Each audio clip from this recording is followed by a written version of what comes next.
পৃথিবী অপার রহস্যময়। বিজ্ঞান সেই রহস্যের জট খুলছে প্রতিনিয়ত। আজ যা অনাবিষ্কৃত তা অবিশ্বাস্যও বটে। আমাদের ডর অনুষ্ঠানে যে ঘটনার মুখোমুখি আপনি হতে যাচ্ছেন তার যুক্তিসিদ্ধ উত্তর নেই। আমরা প্রতিদিনের জীবনে ভয় বা রহস্যকে যেভাবে স্থান দিয়েছি সেভাবেই এই অনুষ্ঠান আপনার কাছে জায়গা করে নিচ্ছে। এই অনুষ্ঠানের কোনো ঘটনাই সার্বজনীন নয়। ডর মানে ভয়। প্রিয় শ্রোতা, আপনাদের সবাইকে আমন্ত্রণ জানাচ্ছি ডরের 47তম পর্বে। আপনাদের সঙ্গে এই মুহূর্তে রয়েছি আমি আরজে কিবরিয়া, এবং আমার সঙ্গে রয়েছে RJ Suman, on the spot থেকে রয়েছে রেহান, এবং অফকোর্স সাউন্ডে রয়েছে লোবান। এবং আজকে যারা আমাদের সঙ্গে যোগ দিয়েছেন গত সপ্তাহে ইনফ্যাক্ট, তারা হচ্ছেন সাগর, হুমায়ুন, ইয়াসিন এবং সজল। একটা বিষয় না বললেই নয় প্রিয় শ্রোতা, আজকের যে ডরটি আপনারা শুনতে যাচ্ছেন সেটা একটু অদ্ভুতভাবেই ঢাকা শহরের ভেতরে একটা অদ্ভুত ভুতুরে বাড়িতে রেকর্ড করা হয়েছে। এটা আসলে গুলশানের অভিজাত একটি বাড়ি, এবং সেই বাড়িতে মালিক থাকেন না, কেয়ারটেকার থাকেন, কোনো ভাড়াটিও থাকতে পারেন না সেখানে। এরকম একটা অদ্ভুত ভুতুরে বাড়িতে আমাদের ডর রেকর্ড করা হয়েছে, ডরের 47তম পর্ব। আশা করছি আপনারা সবাই এনজয় করবেন। এবং আমরা শুরুতেই অ্যাজ ইউজুয়াল সুমন ও রেহানের কাছ থেকে জার্নির যে বাইকটা থাকে সেটা শুনবো, এবং তারপর ধীরে ধীরে ঢুকে যাব আজকে ডরের মূল পর্বে।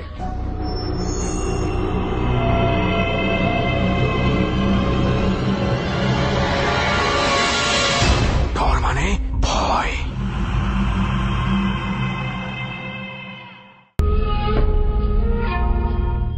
অভিজাত গুলশান এলাকার এক বাড়িতে যতটুকু নীরবতা দিয়ে সম্ভব ঠিক ততটুকু নীরবতা নিয়েই আমি আর সুমন ঢুকে গেলাম। ওকে ফ্রেন্ডস, ডর মানে ভয় শুরু হয়ে গেছে আবারও, এবং সবার মনের মধ্যে এখন মনে হয় ডরটা একটু কমই আছে, কারণ আনন্দের একটা ভাব আছে। এক্স্যাক্টলি, কিছুদিন পর আর দেখা যায় যে অনেকেই হচ্ছে ঢাকা থেকে নিজের দেশের বাড়িতে গিয়ে অনেক রকম অনেক কিছু ফিল করে। ঢাকা শহরের লোকারণ্যে এত ভিড়ের মধ্যে অনেক কিছু খুঁজে পায় না, বা অনেক কিছু তাদেরকে খুঁজে পায় না। কিন্তু ঢাকার বাইরে গেলে দেখা যায় যে গ্রামে গঞ্জের অলিতে গলিতে, জঙ্গলে, পুকুরের পাশে, নদীর পাশে, বিলের পাশে অনেক ধরনের ঘটনা ঘটে। কিন্তু এখন ঈদের সময় ওখানেই বরং ভিড় বেশি, তাই এই ধরনের ঘটনাগুলো ঢাকা শহরটাই ফাঁকা হয়ে যাচ্ছে, এবং ঢাকায় মনে হচ্ছে এই ধরনের ঘটনা অনেক বেশি ঘটে যেতে পারে। তো যাই হোক, সবাইকে আমরা ঈদের অগ্রিম শুভেচ্ছা জানাতে পারি। অবশ্যই তাই, ঈদের অগ্রিম শুভেচ্ছা সবাইকে। সো চল শুরু করি আমরা আজকে বরাবরের মতো। আমি সুমন এবং রেহান তো আছি, আমরা দুইজন। দোস্ত, আমরা সিঁড়ি দিয়ে আস্তে আস্তে উঠলাম, কোন রকম পায়ের শব্দ না করে। আমরা ঘরের ভিতরে ঢুকলাম, হল রুমটাতে কিছুক্ষণ বসলাম। এই পুরো ব্যাপারটা গুলশান এলাকার যে আভিজাত্য, এই বাড়িটার যে আভিজাত্য, সিঁড়ি ঘরটা এত সুন্দর, পুরো বাসাটার এই যে হল রুমটা থেকে আমরা ক্রস করে এই রুমে ঢুকলাম, সেই রুমটা এত সুন্দর। অথচ এই রুমটার অবস্থাটা দেখেছিস, মনে হচ্ছে না যে 100 বছরের পুরনো একটা জায়গা। বাকি রুমগুলো দেখে কিন্তু মনে হয় না যে অনেক দিন ধরে মানুষ নাই, পরিত্যক্ত অবস্থায় রয়েছে। বাট এইটা যে কেউ দেখলেই বুঝতে পারবে যে এটা অনেক দিন ধরে এটা পরিত্যক্ত অবস্থায় রয়েছে। রুমটা পরিত্যক্ত তো হয়েছে, পুরো বাড়িটাও কিন্তু পরিত্যক্ত হয়ে গেছে। যদিও এটাকে মানে জীবিত রাখার চেষ্টা করা হচ্ছে, কিন্তু প্রকৃত অর্থে কিন্তু বাড়িটা মরেই গেছে এক অর্থে। আমার মনে হয় ওনারা কেয়ারটেকারকে যেভাবে বাসাটা ঠিক রাখতে বলেছে সেভাবেই সে তার দায়িত্ব পালন করে যাচ্ছে। ওনাদের সাথে কথা বলেই তো বুঝেছি তো অ্যাকচুয়ালি এই রুমে ঢোকার পারমিশনটা নেই, কেয়ারটেকারেরও নেই। এই রুমে ঢোকার পারমিশন যে নেই শুধু তাই না, কেয়ারটেকারের আমাদের সঙ্গে কথা মানে তার ভয়েসটা আপনাদেরকে শোনানোর সেই পারমিশনটাও নেই। ওকে, তো এই বাড়িটাতে একটা অনেক মানে করুণ একটা ঘটনা আছে, এবং সেই করুণ ঘটনাটা একসময় ভয়ঙ্কর একটা পরিণতির দিকে যায়। আর সেই ঘটনাটা কি ধীরে ধীরে আপনারা একটু একটু করে টের পাবেন, ডরের সাথেই থাকুন। তবে আপাতত যেই কাজটা মানে আমাদের হাফ ডান রয়ে গেছে, সেই কাজটা আজকে ডান করে ফেলি।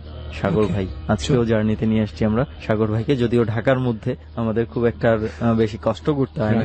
তো সাগর ভাই শুরু করি আমরা। আপনার যেই কথাগুলা ওইখানে আমাদের ইটের ভাটায় শোনা হয়নি, তো আজকে এই ঘরের মধ্যে বসে ওই ইটের ভাটা থেকে হয়তো ইটের সেই বাড়িটা হয়েছে, এখানে বসেই শুনি। হতেও পারে, ভালো একটা লিঙ্ক ধরেছিস।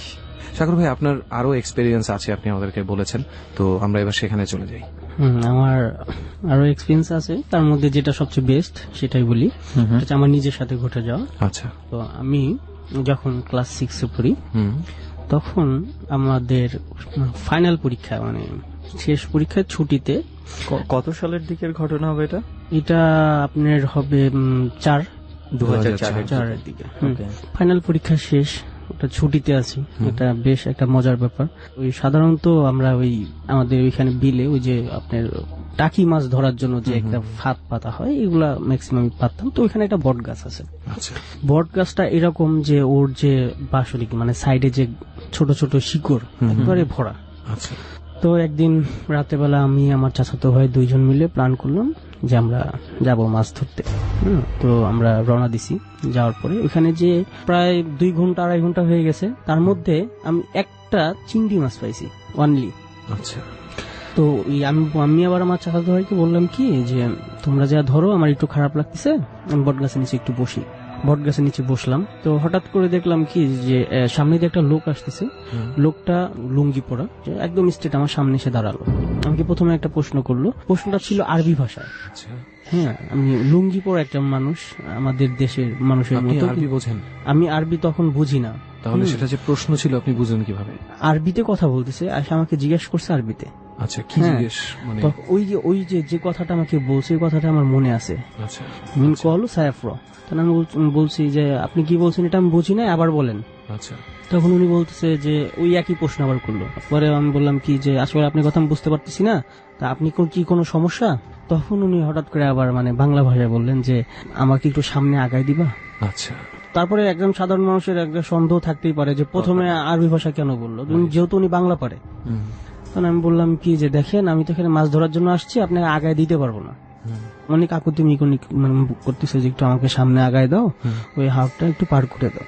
কিন্তু ওই হাওড়টা একটু প্রবলেম ছিল, আমার ওইটা খেয়াল ছিল না। তো আমি বলছি আচ্ছা এত আকুতি মিকুনি করতেছে, তাহলে আগায় দিয়ে চলেন। তো আমি সামনে গেলাম, যাওয়ার পরে তো উনি দেখতেছি যে ওটার মধ্যে একটু পানি ছিল, নেমে যাচ্ছে পানির মধ্যে। উনি আগে যাচ্ছে, আমি পিছে আছি। তার আমি ওই ডাঙার উপরে খাড়ায় বলতেছি আপনি কি ওই পারে যেতে পারবেন? কয়েন না, তুমি একটু আরেকটু আসো।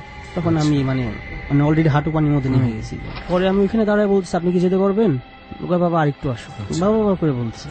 তা একটু যার পরে দেখলাম কি আপনি কলার ঠোঁট দিয়ে যে আমরা ওই ছোটবেলায় যে ভেলা বানাইতাম না পানির মধ্যে, কলা গাছ, হ্যাঁ কলা গাছ একসাথে ওই বাঁশের ঢুকাই দিয়ে যে ঠোঁটের ভিতরে একটা লাশ মানে ভেসে ভেসে আসতেছে। ওই লোকের ঠিক সামনে দিয়ে যাচ্ছে, নাকের ডগার সামনে দিয়ে। মানে ওই লোকটা ম্যাক্সিমাম পানিতে, হ্যাঁ মানে গলা পানিতে, ওই লোকের সামনে দিয়ে মানে কলার থোড়ের ভিতরে একটা লাশ, মানে কাফনের কাপড়, চাঁদনি রাত সবকিছুই দেখা যাচ্ছে স্পষ্ট। লাশটা উঠে বসছে, বৈশা ওর মাথার ভিতরে ধরছে। হ্যাঁ, ওই চুলের ভিতরে এভাবে মানে আঙ্গুল ঢুকাই দিছে। আচ্ছা আঙ্গুল ঢুকে যখন টান দিছে, তখন ওনার বডিটা আর আমি দেখি নেই, মানে ওনার মাথাটা ওনার হাতের মধ্যে। যখনই ওনার হাতের মধ্যে দেখছি, তখনই আমার অবস্থা, আমি কি পরে দৌড় দিয়ে যখন উঠে আসবি, মানে পানির থেকে দৌড়া উঠতে গেলে একটা ফোর্স দরকার। আমি অনেক চেষ্টা করতেছি, আমি যে জায়গায় মানে দৌড় দৌড়াচ্ছি ওই একই জায়গায় আছে। ফুল দৃশ্যটা আমার দেখা মনে হয় বাকি ছিল, যে পরে কি করবে। ইয়েটা নিয়ে ওর ডান হাতে নিছে, নেওয়ার পরে ওটাকে মানে উল্টা করাইছে। উল্টা লাশটার চেহারা কি ঢেকে রাখা? না, লাশটা তো উঠে আপনি দেখতে পাচ্ছেন? হ্যাঁ আমি অলরেডি দেখতেছি। চেহারা কি স্বাভাবিক? হ্যাঁ না, চোখগুলো সাদা, একদম হোয়াইট, কোনো চোখের মনি নেই? না মনি নাই, একদম হোয়াইট। কিন্তু হাতের নখগুলো আশ্চর্য রকম বড়। তা আমি পিছন দিকে ঘুরে ওনাকে ফেলে আমি যখন উপরের দিকে চলে আসবো, আমি যতই দৌড়াচ্ছি আমার ওই পানিটা ওই পর্যন্তই থাকতেছে। আচ্ছা তখন আমি চিন্তা করলাম তাহলে আর দৌড়ে লাভ নেই, তো দেখি খাড়ায় খাড়ায় কি করে, হয়তো মানে একটা কিছু হস্তনস্ত করেই স্যার আজকে মানে প্ল্যান নিয়ে নিছি। তো উনি ওই মাথাটা নিয়ে ডান হাতে রাখার পরে ওনার বডিটা আশ্চর্য, বডিটা হাত দিয়ে তুলছে উপরে, তুলে ওর সামনে ও যেভাবে বসে আছে সেভাবে ওকে বসাইছে। বসায় ওকে প্রশ্ন করতেছে তুই কেন মানুষকে এভাবে ভয় দেখাস? আচ্ছা লাস্টটা প্রশ্ন করতেছে একবার স্টেট, আমি কথাগুলো একবারে আমার মনে হয় যে কানের মধ্যে এখনো বেঁধে আছে, তুই কেন মানুষকে এভাবে ভয় দেখাস? আপনি তখন কি করলেন? আমি ওখানে দাঁড়া শুনতেছি, অবাক হয়ে, মানে নড়তে পারতেছি না। আমি আগে চেষ্টা করছি দৌড়ানোর জন্য, পারিনি, একই জায়গায় রয়ে গেছি। তখন ওই লোকটাকে বলতেছে যে কেন তুই মানুষকে এভাবে ভয় দেখাস, তোকে আগেও কয়েকবার না করছি, তুই কেন এইখানে আসিস? এই কথা বলার পরে আমার ওই চাচাতো ভাই যারা ছিল, ওরা আমাকে ওই বট গাছের নিচে যখন খুঁজে যখন পায় নাই, তখন আর একটু সামনে আগে আসছে। আগে আসা ওরা যে কোন সময় আমার পিছনে এসে ডাঙায় খাড়ায় ওইগুলোই দেখতেছে, তারাও দেখতে পাচ্ছে সেম জিনিসটা ওরাও দেখতেছে, কিন্তু আমি জানি না যে ওরা কোন সময় পিছনে আসছে। আচ্ছা, আপনি না হয় নাই জানতে পারেন, বাট এত এত প্রমাণ সহ ভুতুড়ে ব্যাপার ঘটতে শুনিনি আমি আগে। তো ফার্স্টেই বলছিলাম যে আমাদের গোষ্ঠীটা এরকম। আপনাদের সবারই আমাদের সবারই এক ধরনের, হ্যাঁ, ব্যাপার আছে। সুপার ন্যাচারাল জিনিসগুলো আপনাদের নজরে আসে। তো ওরা যে কোন সময় এসে পিছনে খাড়ায় খাড়ায় যে ওই জিনিসগুলো দেখতেছে এটা আমি মানে খেয়াল করিনি। তো যাই হোক, ওরা আমাকে একজন আবার ওই আমার যে ছোট চাচার যে ছেলে, ও আমাকে বলতেছে কি, সাগর, মানে আস্তে আস্তে বলতেছে উঠায়, আচ্ছা, সাগর উঠায়, ওখানে বেশিক্ষণ দাঁড়াইস না, উঠায়। পরে আমি শুনতে পারছি যে ও আমাকে অনেকবার বলছে, কিন্তু আমি মানে সম্মুহূর্তের মতো ওইখানে ওই দাঁড়ায় দাঁড়ায় ওই দৃশ্যগুলো দেখতেইছি। আচ্ছা, তখন যখন ও না পারছে, মানে এখন ওরাও সহ্য করতে পারতেছে না, আমিও মানে আমার পা হাত পা মানে থরথর করে কাঁপতেছে, তখন আমি করছি কি, ওই আমার ওই ছোট চাচতো ভাই এসে আমার গার মধ্যে যখন হাত দিছে, তখন আমি একটা ঘরের থেকে বের হয়ে গেছি। আচ্ছা, বের হয়ে মানে আমার চাচাতো ভাই কি কোথায় আছে আমি এর আর মানে ফলো করিনি, ওরে ধাক্কা দিয়ে আমি মনে করছি যে পিছনে এসে আমার কেউ হাত দিছে, আমি একটা ভয় পেয়ে গেছি, ওরে ধাক্কা দিয়ে ফালাই দৌড় দিছি। বট গাছের নিচে আসার পরে আমার মনে হলো কি যে আমার পার মধ্যে কি যেন ধরছে। আচ্ছা, মানে আপনি হাতের কবজি টের পেলেন? না, হাতের কবজি না, মনে হয় লতা পাতার মতো কিছু, মনে কিছু করেন একটা জড়িয়ে মানে ধরেছে আপনার মানে পায়ে। জড়িয়ে ধরছে। ধরার পরে আর আপনার চাচাতো ভাইদেরকে আপনি পেছনে ফেলেছেন? হ্যাঁ, পেছনে ফেলে আমি দৌড় দিছি, কারণ আমি একটু বেশি ভয় পাইছি, কারণ প্রথম থেকে জিনিসটা আমি দেখতেছি। তো দৌড় দিয়ে তখন মানে আমারে মানে ওই এক পা আমার ছাড়া, এক পার মধ্যে আমার উঁচা করে ফেলছে মাথা নিচের দিকে। আর আমরা অ্যাকচুয়ালি গাছের শিকড় গুলা যে বের হয়েছিল না, এগুলাই আমার পার মধ্যে পাচ্ছে, আর এগুলাই পেঁচা রাখছে, পা উপরের দিকে মাথা নিচের দিকে হয়ে আছে। আচ্ছা আচ্ছা, বট গাছের মধ্যে হ্যাঁ। এরকম থাকে অনেক সময়, শেকড় বা ধরে একদম ঝুলে। পরে লাস্টে আমাকে মানে কে যেন, আমি দেখি নাই, কে যেন এসে আমার গলা চাপ দিয়ে ধরছে, আচ্ছা, মানে উপরে হয়ে আছে, আমি নিচ দিকে হয়ে রয়েছে, আমার চোখগুলো নিচের দিকে, পুরো মুখটা নিচের দিকে। আসা মনে হচ্ছে কেউ খুব সহজ ভাবে আমার গলাটা সে চাপা ধরছে। পরে আমি মানে চেঁচামেচি করার জন্য চেষ্টা করছি, কিন্তু কোনো কাজ হচ্ছে না। আমার ওই চাচাতো ভাইয়ের ওই যে খাঁচি জাল আছে না, বাঁশের চলা দিয়ে যে বানায়, ওইগুলার ওই আগা দিয়ে মানে লাভ দিয়ে উঠে ওই ইয়ার মধ্যে বাড়ি মারছে। বিসমিল্লাহ বলছে, বিসমিল্লাহটা আমি শুনছি যে বিসমিল্লাহ বলছে, আমি পড়ছিলাম। আমার কপাল ভালো যে মাথাটা সোজা নিচ দিকে হয়ে পড়েনি, যদি সোজা নিচ দিকে হয়ে যদি পড়তো তাহলে আমার ঘাড়ের যে কোনো একটা অংশ ভেঙে যেত। আমি বুদ্ধি করে, আমার মাথায় যে ওই সময় ওই বুদ্ধিটা কাজ করছে, এটা আল্লাহ কাছে আমি ঘাড়টা একটু ব্যাগা করে ফেলছিলাম। আচ্ছা, ব্যাগা করে ফেলবো, আমার পিঠে যায়, আমি মাটির মধ্যে পড়ি। তারপরে 3 জন হাত ধরে দৌড় দিছি। দৌড়তে যাওয়ার পরে বাসার গেটের সামনে যায় পড়ে গেছি, 3জনই সেন্সলেস। আমাদের মোটমাট 1.5 মাস শরীরে জ্বর ছিল, একটা না, বিছনায় পড়েছিলাম 1.5 মাস, 3জনই। আর রাত্রেবেলা উদ্ভট স্বপ্ন দেখতাম কি যে আমি অনেক উঁচা একটা বিল্ডিং এর মধ্যে আছি, বিল্ডিং থেকে লাফ দিছি। স্বপ্নের ভিতর দেখতেছি নিচে পড়ে যে আমার মাথা মুথা ফেটে গেছে, খুব ব্লাড বের হচ্ছে। আবার দেখতেছি যে কেউ এসে আমার গলা চেপে ধরতেছে, মানে উদ্ভট স্বপ্ন। তারপরে যাই হোক, ওই আমার হুজুরের কাছে নিয়ে গেল, নিয়ে যাওয়ার পরে উনি তার ফুটো দিল, কিছুই না, পানি মুনি দেওয়ার পরে ফুটো দেওয়ার পর ঠিক হয়ে গেছে।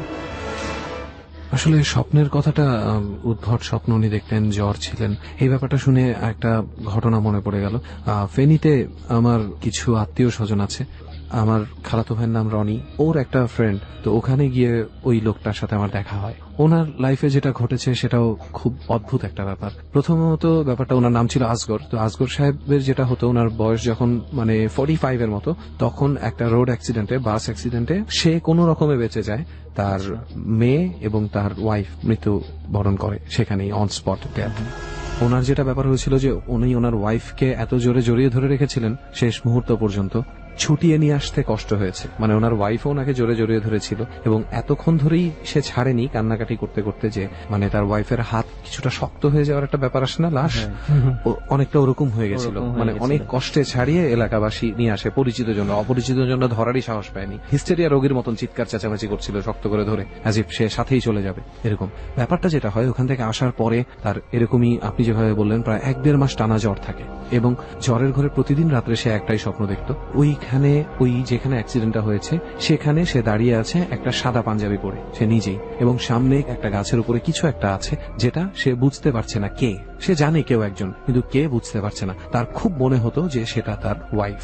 মজার ব্যাপার হচ্ছে যে সে দুঃখ থেকে এরকম চিন্তা করতেই পারে, এরকম স্বপ্ন আসতেই পারে, অতিরিক্ত কষ্ট থেকে মানুষ এরকম স্বপ্ন দেখে।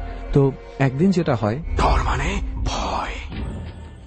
প্রতিদিন রাত্রে সে একটাই স্বপ্ন দেখত, যেখানে অ্যাক্সিডেন্টটা হয়েছে সেখানে সে দাঁড়িয়ে আছে একটা সাদা পাঞ্জাবি পরে এবং সামনে একটা গাছের উপরে কিছু একটা আছে। তার খুব মনে হতো যে সেটা তার ওয়াইফ। এরকম স্বপ্ন আসতেই পারে, অতিরিক্ত কষ্ট থেকে মানুষ এরকম স্বপ্ন দেখে। তো একদিন যেটা হয় যে সে এরকম রাত্রেবেলা 12টা 12:30টার সময় এক আত্মীয় তাদের বাসায় আসে। তো সে জ্বর অবস্থায় উঠে বসে বাসার কিছু কাজকর্ম করে, আত্মীয়কে বসায় টসায়। এমন সময় তাদের টিনের চালে একটু ভাঙন ধরে আর কি। সেই অবস্থায় তারা দুজনেই ভিজে যায়, তারা দুজনেই ডাইনিং রুমে ছিল, দুজনেই ভিজে যায় এবং ওই রুমে হচ্ছে সব কাপড় জামাই মোটামুটি রাখা হতো। তো ওই কাপড় জামাও সব ভিজে যায়। তো কি করবে না করবে বুঝতে পেরে সেই যে আত্মীয় এসেছে তার কাছ থেকেই সে একটা জামা ধার করে নিয়ে পরার পরে তখন তাদের খাওয়া দাওয়া করার মতন কিছু নেই, তারা পাশের বাড়িতে যাবে, কিছু একটা জোগাড় করার চেষ্টা করবে। তো সে খুব অসুস্থ অবস্থায়ও বললো যে আপনি বসেন ভাইয়া, আমি দেখি পাশের বাসা থেকে কিছু জোগাড় করতে পারি কিনা। বের হওয়ার পরে তাদের বাড়ির সামনে যেই গাছ, সে জাস্ট দেখলো গাছের একদম মাথা থেকে তার ওয়াইফ লাফ দিল। সে তার ওয়াইফকে দেখতে পেয়েছে, দেখার আগে, ভয় পাওয়ার আগে, কিছু বোঝার আগেই তার ওয়াইফ লাফ দিল, তার চোখের সামনে মাথা চৌচির হয়ে গেল প্রায়, মানে রক্ত বের হয়ে তার গায়ে এসে লাগলো। যখন গায়ে এসে লাগলো তখন সে খেয়াল করলো যে সামহাও সে সাদা পাঞ্জাবি পরে আছে এবং প্রতিদিন স্বপ্নে সে যেই জিনিসটা দেখে ভয় পায় অলমোস্ট সেই সিনটা তার সামনে ঘটছে। ডিফারেন্সটা হচ্ছে সে তার ওয়াইফকে লাফ দিতে দেখেছে। সে দৌড় মেরে সামনে গেল, ভালোবাসা থেকেই তার ওয়াইফকে দেখলো যে ঘুটে অবস্থায় পড়ে আছে, মাথার সামনে থেকে রক্ত। সে আবার সেই আগের মতনই জড়িয়ে ধরে কাঁদতে শুরু করলো। তো কাঁদতে কাঁদতে সে যখন কাঁদছে তখন দেখে আবার আরেকটা কান্নার শব্দ সে পেতে শুরু করে এবং সে যেই লাশটা ধরে আছে সেই লাশটা তখন কাঁপছে। তো একদিকে সে কান্নার শব্দ শুনতে পাচ্ছে, একদিকে সে নিজে কাঁদছে, আরেকদিকে সে এই ধরনের ফিলিংসটা পাচ্ছে যে লাশটা বোধহয় কাঁদছে তার সামনে বসে। তো কান্নার শব্দটা উদ্দেশ্য করে সে যখন আবার তাকায় দেখে গাছের পাশে ঠিক যেই ড্রেস পরা অবস্থায় তার ওয়াইফ মৃত্যুবরণ করেছিল সেই ড্রেস পরা অবস্থায় তার ওয়াইফ দাঁড়ানো এবং সে কাঁদছে। এটা দেখে সে এত ভয় পায়, ভয় কাজ করা শুরু করে যে আমি তো আমার ওয়াইফকে ভুতুড়ে একটা কিছু ভেবেই জড়িয়ে ধরে রেখেছি, সামনে কি। যখন সে নিজের কোলের দিকে তাকায় তখন সেটা তার ওয়াইফ ছিল না। প্রচন্ড অবাক ব্যাপার, শরীরটা ছিল তার মেয়ের, যে মেয়েটি মারা গেছে, এবং মুখটা ছিল তার দাদির, যে পুড়ে মারা গিয়েছিল, এবং যে কাঁপুনিটা সে টের পাচ্ছিল কারণ হাসছিল, সেই জিনিসটা তার কোলে হাসছিল। এবং সামনে যেটা দাঁড়িয়ে ছিল সে কেন কাঁদছিল সে জানে না। ওইখান থেকে কিছুক্ষণ পরে না আসায় তার সেই চাচাতো ভাই বা মামাতো ভাই তাকে সে ওখানে পড়ে থাকতে দেখে। মজার ব্যাপার হচ্ছে আর কোনো সাইন সিগনেচার কিছু না থাকলেও সাদা পাঞ্জাবিতে রক্ত কিন্তু ছিল, সেই পাঞ্জাবিতে আমার নিজের চোখে দেখা। এটাই আমি চিন্তা করছি। সে বিশ্বাস করে এটা তার ওয়াইফের রক্ত এবং সে সেই পাঞ্জাবিটা ফেলবে না, সে ওখানেই রাখে। তাকে সবাই অনেকে বাইরে দূর থেকে আসগর পাগলা বলে। কথাই কারণ হচ্ছে, না হলে রক্তটা আসবে কোথা থেকে? আসবে কোথা থেকে? যাই হোক, গল্পের মাঝখানে আরেকটা গল্প বলে ফেললাম। তো সাগর ভাই, আবার আপনার কাছে আসি, আপনার আরেকটা এক্সপেরিয়েন্স আপনার শেয়ার এটা হচ্ছে আমার মার নিয়ে ঘটনা। আমি ফার্স্টেই বলছি আমাদের গোষ্ঠীতে এরকম একটা প্রবলেম আছে, সবাই কিছু না কিছু এক্সপিরিয়েন্সের মালিক। আচ্ছা। তো যাই হোক, আমার মা হচ্ছে মানে সবসময় গৃহীতে, আব্বা হচ্ছে সিসিটিভিতে চাকরি করতো। গ্রামে যে পল্লী যে ছিল সিসিটিভিতে চাকরি করতো। তো মা সবসময় বাসায় থাকতো। আচ্ছা। আমার নানুর হচ্ছে একটা ঘোড়া ছিল। ঘোড়াটা ছিল হচ্ছে লালচে কালার, কিন্তু ঘোড়াটা খুব সুন্দর ছিল। ওই ঘাড়ের যে চুলগুলা ছিল অনেক বড় বড় ছিল। তো আমার মা, আমার যে খালাররা ছিল, ওরা সবাই ঘোড়াকে অনেক বেশি ভালোবাসতো। হঠাৎ একদিন, যেদিন নানু মারা গেছে আমার নানা, তারপরের দিন সেই ঘোড়াটা মারা গেছে। একজন মানুষ মারা যাওয়ার একদিন পরে সেই ঘোড়াটা মারা গেল। তো আমার নানু ওই ঘোড়াটাকে খুব পছন্দ করে। তো আমার বড় মামা সিদ্ধান্ত নিল কি, মানে নানার কবরের সামনেই ওনাকে শেষ কাজটা করছে আর কি। যাই হোক, তো আমার নানা আমার আম্মাকে খুব ভালোবাসতো। আচ্ছা। আমার নানা সব সময় আমার আম্মার সাথে এসে দেখা দিত। মানে মনে করেন আমার আম্মু ওই রাত্রে বাইরে গেছে, দেখছি কি নানা কবরের সামনে দাঁড়ায় আছে। এইভাবে মানে সে যেভাবে সব সময় থাকতো সেইভাবে দাঁড়ায় আছে, তার সাথে সেই ঘোড়াটা দাঁড়ায় আছে। এটা কি শুধু আপনার আম্মাই? আমার আম্মাই শুধু দেখতো। তারপরে একদিন আমি ওই সময় আমি অনেক ছোট, তবে আমার মানে বুঝার মতো সব বুদ্ধি হয়েছে যে আমি এটা দেখলে পরে এটা বুঝি। আচ্ছা। আমি রাত্রেবেলা বাইরে গেছি, আমার আম্মু আমার হাতটা ধরেছিল। আচ্ছা। হ্যাঁ, এখন এটা হাত ধরার কারণেই কি আমি কি দেখতে পাইলাম এটা আসলে আমি জানি না। তবে আমি হঠাৎ করে আমার ওই আম গাছের নিচে আমার নানাকে যেখানে আর কি কবর দেয়, সেখানে আমার কি কারণে যেন চোখ যাওয়ার পরে দেখি কি নানা দাঁড়ায় আছে। হ্যাঁ, আমি দেখলাম নানা দাঁড়ায় আছে। তো নানার সাথে যে ঘোড়াটা দাঁড়ায় আছে ওটার মাথা নেই। ওটার মাথা নেই, শুধু বডিটা দাঁড়ায় আছে। তখন আমি মানে ওই মাথাটা না দেখে আমার শরীর একটু ঝাঁকি দিয়ে উঠছে। তখন আম্মা বলছে কি বাবা ওইদিকে তাকায়ও না। আচ্ছা। আমি বলতেছি আম্মা নানা তো দাঁড়ায় আছে, কিন্তু নানার ঘোড়াটার মাথা কই? আমি এই কথা আমার প্রশ্ন করছি। তখন আম্মা মানে ঘুরে তাকাইছি, কি ব্যাপার, প্রতিদিন আমি মাথা দেখি, আজকে মাথা নেই মানে। আর আমার ছেলেও এটা দেখতেছে, তখন মানে এটা মানে আম্মা ঘুরে তাকায় দেখে কি আসলে ওই দিন ঘোড়ার মাথা ছিল না। আচ্ছা। তো যাই হোক, মানে দুঃখের বিষয় হচ্ছে কি, সেদিন রাত্রে আমার নানা মারা যাওয়ার 27 দিন পর ঘটনাটা। তো সেদিন রাতে একটা শিয়াল এই নানার কবরের দিকে মানে ফুটা করছে আর কি। নানার কবরের যে পাশে যে ঘোড়ার কবরটা দেওয়া আছে, নানার কবরটা তো মানে আমরা উপর দিয়ে বাঁশ দিছি কুসুম করে, কিন্তু ঘোড়ার কবরটা ওইটা বেশি ডিপ করে দেওয়া হয়নি, খুব হালকা মাটি খুঁড়ে দেওয়া হয়েছিল। তো ওইখানে 3-4টা শিয়াল মনে হয় যাই হোক খামচিয়ে মাটিটা সরায় ওই ঘোড়ার মাথাটা মানে যে কোনো ভাবে মানে ইউজ করছে। তো এই ব্যাপার আবার আমার বড় মামাকে বলছে সকালে যে ভাইয়া আমি তো রাত্রে এটা দেখছি। তো বড় মামা না সাহস করে গেছে, যাওয়ার পরে দেখে কি যে ঘোড়ার মাথার সাইড থেকে মাটি সরানো, ওইখান থেকে ঘোড়ার মাথাটা নেই, মাথাটা অলমোস্ট নিয়ে গেছে। হ্যাঁ, এতদিন কিন্তু আম্মু দেখছে বিষয়টা কমপ্লিট ভাবে দেখছে যে নানাও দাঁড়ায় আছে, তার সাথে ঘোড়াটাও দাঁড়ায় আছে তার মাথা সহ। কিন্তু যখনই ঘোড়ার মাথাটা হয়তো বা শিয়াল বা অন্য কিছুতে নিয়ে গেল, ওই সেই দিনই কিন্তু আমরা দেখলাম যে ঘোড়ার মাথাটা নেই, মাথাটা ছাড়া। এর পরের দিনই তো যাই ওটা চেক করা হয়েছে। হ্যাঁ, চেক করা হয়েছে, মানে খুব মানে অস্বাভাবিক ভাবে মাথাটা নেই। তখন আম্মা মানে আমি তো এই ঘরে মাঝখানে পার্টিশন দেওয়া আছে এই ঘরে, তো মামাকে মা বলতেছে আমি শুনলাম যে ভাইয়া আমি মারা যাওয়ার একদিন পর থেকে বাবাকে দেখি, প্রত্যেক দিন দেখি, কিন্তু সাথে ওই যে ঘোড়া যাওয়ার পর দ্বিতীয় দিন থেকে ঘোড়াটাকেও দেখি, কিন্তু আমি কোনো দিন ঘোড়ার মাথা ছাড়া কখনো দেখিনি। এই 27 দিন যে পার হয়ে গেছে আমি মাথা ছাড়া কখনো দেখি নাই, শুধু আজকে রাত্রে মানে গতকাল রাত্রে আমি শুধু এটা দেখছি যে ঘোড়াটার মাথা নাই। আর সকালবেলা আপনি যে দেখলেন তার মাথাটা নিয়ে গেছে, তাহলে এটা কি? পরে বলতেছে আচ্ছা বোন তুই আর এখানে থাকার দরকার নেই, যখন এটা সমস্যা হইতেছে তুই চলে যা, শ্বশুর বাড়ি চলে যা। তখন আম্মা আমাকে নিয়ে চলে আসলো। চলে আসার পরে রাত্রেবেলা যখন আম্মার সাথে আমি শুয়ে থাকতাম, মা দেখতাম কি যে কেউ হাত ধরে মানে এভাবে হাত একটা হাত নিচে আর একটা হাত উঁচা করে আছে, ঘরের থেকে বের হয়ে যাচ্ছে। আমাদের ওই যে স্লিপ ওয়াকিং, হ্যাঁ স্লিপ ওয়াকিং, আমি মানে মনে করতো যে এটা মনে হয় স্লিপ ওয়াকিং করে। তখন ওই তাহলে আমি আব্বার একদিন মানে একটা প্রশ্ন করলাম, আচ্ছা বাবা স্লিপ ওয়াকিং কি এক হাত উঁচা করে করে? মানে আমি এমনি শয়তানি করে কি প্রশ্ন করছি যে বাবা এটা কি মানে এক হাত উঁচা করে করে? না তো বাবা, আম্মুকে আমি বেশ কয়েকদিন দেখছি যে এক হাত উঁচা করে হেঁটে যাচ্ছে। মানে বিষয়টা হচ্ছে এমন যে কেউ হাত ধরে যদি কেউ টেনে ওইরকম। হ্যাঁ, তো নিয়ে যাচ্ছে, তো কলপার পর্যন্তই নিয়ে যেত। আচ্ছা, যেখানে কল মানে আমাদের টিউবওয়েলটা সেটার সাইডে একটা ছোট তেঁতুল গাছ, বেশি বড় না, মানে খুব অস্বাভাবিক ভাবে ওই জায়গাটাই নিয়ে যেত। আর একভাবে তেঁতুল গাছের ফার্স্টের যে ডালটা আছে একটু মোটা, ওই ডালের দিকে একভাবে তাকায় থাকতো। এমনও দেখা গেছে যে আমরা রাত্রে ঘুমিয়ে গেছি, ফজরের আজান পর্যন্ত এখানে দাঁড়ায় গেছে একভাবে, ফজরের আজান দিচ্ছে ওনার একটা ঘোর কেটে গেছে, এসে আবার শুইছে। এবং এরকম হুজুর দেখানোর পরে হুজুরের নিয়ে আসলো যে ওনার বাবা আসলে মাঝে মাঝে ওনাকে খুব পছন্দ করতেন, তো এখনো মাঝে মাঝে আসে। তো এটা কোনো পরে বাবা বললো যে এরকম ঘর থেকে বের হওয়া যা তো খারাপ। তখন মানে এটা হচ্ছে সবচেয়ে আশ্চর্য বিষয় যে হুজুর যখন মার হাতে বাম হাতে যখন তাবিজটা যখন বেঁধে দিবে, তখন হুজুরকে এমন জোরে একটা চর মারছে, মানে কেউ মারছে কেউ দেখেনি, আমরা সবাই বসে আছি, আমার চাচা সবার সামনে এমন যে মানে একটা মানুষের চর মারলে পরে যেমন একটা হয় সরে যায়, এরকম সরে গেছে। ও চর খাওয়ার পরেও তারপরে ওই আম্মুর হাতে ওই তাবিজটা বেঁধে দেওয়ার পরে ওই হুজুরটা এর পরের থেকে পরে উনি 1 বছর একটানা অসুস্থ থাকে।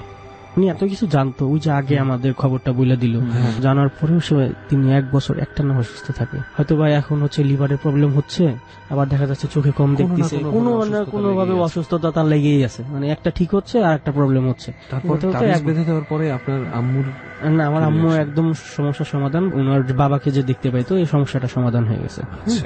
তারপর আমার আম্মুর সাথে আর অনেক ঘটনা আছে, আমি যদি পরে কখনো সময় পাই সেগুলো বলবো। আর এখন হচ্ছে ওই হুজুরটা 1 বছর পরে মারা যায়। 1 বছর পরে যখন মারা যায়, ওই হুজুরেই এই যখন যারা এই লাশটা যখন নেয় ঘাড়ে নেয়, কারণ একটা মৃত মানুষ আমরা জানি যে একটা মানুষ মারা গেলে পরে তার মানে স্বাভাবিক ওজনের চেয়ে একটু বাড়ে। কিন্তু ওই যখন খাটিয়াটা নিয়ে যাচ্ছিল তখন আমরা ছিলাম, আমার বাবা সবাই ছিল, দেখলাম কি যে 4 জন মিলে মানে খাটিয়াটা ধরে রাখতে পারতেছেন, এত ভারী হয়ে গেছে। মানে মানুষ শুধু মানে সে বেসিক্যালি কি কিরকম ছিল? সে স্বাভাবিক মানুষের মতো। হ্যাঁ, খুব বেশি ওজন না, পাতলা মানুষ। কবরটা বেশি দূরে না, যে 1/2 কিলো হবে কবরস্থানটা। তখন কবরস্থানে যে বলতেছে কি যে জীবনে এত মোটা মোটা মানুষের লাশ ঘাড়ে নিছি, কিন্তু ওনার মতো ওজন লাশ মানে কখনোই দেখি নাই, যে এত চিকন মানুষ এত ওজন হইতে পারে। এই পর্যন্তই ছিল আজকে। বুঝতে পেরেছি। আসলে এই লাশের ওজনের যে ব্যাপারটা আরো বেশ কয়েকবার ডরের স্টোরিতে শুনেছি। হয়তো ওই যে খারাপ কোনো কিছু হয়তো বা উনি যে আগে কোনো কিছু যে কোনো মাধ্যমে তো হতে বুঝতে পারে, পারে। আসলে কেউই জানে না। যেমন একবার আমরা খারাপ না ভালো দিক থেকেই শুনেছিলাম যে লাশ এত বেশি ভারী হয়ে গিয়েছিল যে গাড়ির স্পিড কমে যাচ্ছে। পরে দেখা গেছে লাশটা ছিল ভুল লাশ, ভুল মানুষের লাশ নিয়ে যাওয়া হচ্ছিল, এবং পরে যখন একই পথ দিয়ে আসল লাশটা নিয়ে যাওয়া হয়, যার লাশ নিয়ে যাওয়ার কথা, তখন কিন্তু আর কোনো সমস্যা হয়নি। So things happen. যাই হোক, সাগর ভাই আপনাকে অনেক ধন্যবাদ আপনার এক্সপেরিয়েন্স গুলো আমাদের সাথে শেয়ার করার জন্য, এবং আমরা আশা করব যে ডরে আপনাকে আবারও পাবো আপনার আরো ইনশাআল্লাহ, এক্সপেরিয়েন্স নিয়ে। আপনাদেরকেও ধন্যবাদ আমাকে ডরের সুযোগ করে দেওয়ার জন্য। ওকে, ডট চলছে এবং একটার পর একটা ঘটনা আমরা শুনছি। চল রেন, এবার হচ্ছে বন্ধু তো আমাদের সাথে আছে, তার কাছে একটু যাই, তার ঘটনা শুনি, তার এক্সপেরিয়েন্স শুনি আমরা। ভাইয়া, আপনার নামটা? আমার নাম মোহাম্মদ হুমায়ুন কবির। হুমায়ুন কবির। জি। আপনি কোথায় থাকেন? আমি কামরাঙ্গীচর থাকি। কি করেন আপনি? আমি এমনিতে রঙের একজন কন্ট্রাক্টর। আচ্ছা, তো অনেক ধন্যবাদ হুমায়ুন ভাই যে ডরে আপনি আমাদের এই জার্নিতে যোগ দিয়েছেন। তবে ডর টিমের কাছে আমরা শুনেছিলাম আপনার কোনো একটা এক্সপেরিয়েন্স আছে, অলৌকিক বা ভৌতিক আমরা বলতে পারি, যে এটার সমাধান আপনি খুঁজে পাননি। তো এই ঘটনাটা কি ছিল একটু শুরু থেকে আমাদের সাথে যদি শেয়ার করেন। ঘটনাটা হচ্ছে গিয়ে 12-13 বছর আগের ঘটনা। আমি আর আমার কোথায় ঘটেছে এটা? এটা আমাদের কামরাঙ্গীচর একটা মাদ্রাসা আছে, ওই মাদ্রাসা আমি আর আমার ছোট ভাই ওইখানে লেখাপড়া করতাম। তো হঠাৎ করে আমাদের মাদ্রাসার অনুষ্ঠানের একটা প্রোগ্রাম করে ওয়াজ ও দোয়া মাহফিলের। তো ওইখানে আমরা সকল ছাত্র মিলে অনুষ্ঠানে অংশগ্রহণ করি। করার পরে দেখা যায় রাত্র 2টা-2:30 বাজে যায়। অনেক ছাত্রছাত্রী এখানে ছিলাম, অনেক ছাত্ররা এই মাদ্রাসাতে থাকে, অনেক ছাত্ররা বাসায় চলে যায়। তা আমি আমার ছোট ভাই চিন্তা করলাম যে যেহেতু অনেক রাত হয়ে গেছে, তা আমরাও বাসায় চলে যাই। তা আমাদের বাসাটা মাদ্রাসা থেকে 10-15 মিনিট লাগে। বাসায় যাওয়ার পথে আমরা যে বাড়িতে থাকি, আমাদের বাড়ির রুমের সাথে যে আমাদের খালামণি রুমটা, ওনার যে বড় মেয়েটা, ওনার বড় মেয়েটা দেখি রাস্তায় বসে কান্না করতেছে। বয়স কত হবে? ওনার বয়স আনুমানিক 11-12 হবে। কয়টা বাজে তখন? তখন রাত্র 3টা-3:30 বাজে। আচ্ছা, তো তখন ছোট ভাই জিজ্ঞাসা করলাম যে মেয়েটা কাঁদতেছে কে বাড়ির সামনে। সামনে যাওয়ার পরে দেখলাম যে ওই খালামুনির বড় মেয়েটা, ও কাঁদতেছে। ওকে জিজ্ঞাসা করলাম যে তুমি এখানে কাঁদতেছো কেন? তখন বললো যে আম্মু আমার মাইরা রুম থেকে বাইর করে দিছে। আচ্ছা, আমি বললাম ঠিক আছে, তাহলে তুমি আমার সাথে চলো, আমি আমার আম্মুরে দিয়া তোমার আম্মুরে ডাকা তোমার রুমে উঠায় তুমি, এখানে তুমি বসে এত রাত্রে থাকতেছ, একটা মেয়ে মানুষ। পরে বললো যে না আমি যাব না, তুমি যাই আমার আম্মুর ডাইকা নিয়ে আসো, তাহলে আমি যাবো। আমার ছোট ভাইকে বললাম যে ঠিক আছে তুই এখানে দাঁড়া, আমি ওর আম্মুর ডাইকা নিয়ে আসি, ও যেন কোথাও না যায়। ছোট ভাই বললো যে না আমি তো ওই মেয়েটাকে ধইরা মানে কোনো টানাটানি করলাম যে তুই মেয়ে মানুষ এত ঘাটতামি করতেছিস কেন, মানে জোর করে জোর করে বাসায় দিয়ে নেওয়ার আসার জন্য জন্য। দিয়ে আসার জন্য ই করছিলাম। তো ওকে একটা আমি থাপ্পড় মারি আচ্ছা, যে এত তার আমি ভালো না, ঠিক আছে তুই এখানে দাঁড়া, আমি তোর মাকে ডাক দিয়ে নিয়ে আসতেছি। তো বাড়িতে গেলাম, যাওয়ার পর এটা আম্মুকে বলে বললাম, কি আপনারা দুজনেই চলে হ্যাঁ আসছেন? আমরা দুনো ভাই চলে আসছি। আসার পর আম্মুকে বললাম যে এই ব্যাপার, খালামুনির বড় মেয়েটা তো রাস্তায় বসে কাঁদতেছে, তার খালামুনি তো রুমে ঘুমাইতেছে। তো জিজ্ঞাসা করতো কি হয়েছে। তাই খালামুনির গেট নক করলো, নক করার পরে বললো, খালামুনি ঘুম থেকে উঠলো যে এত রাত্রে কেন গেট ই করলা। তো তখন বললো যে আপনার যে বড় মেয়েটা যে রাস্তায় বসে রয়েছেন, আপনি এখানে ঘুমাইতেছেন, এটা কি আপনি ঠিক করছেন? তা খালামুনি বললো যে কই না, তো আমার মেয়ে তো আমার সাথে শোয়া।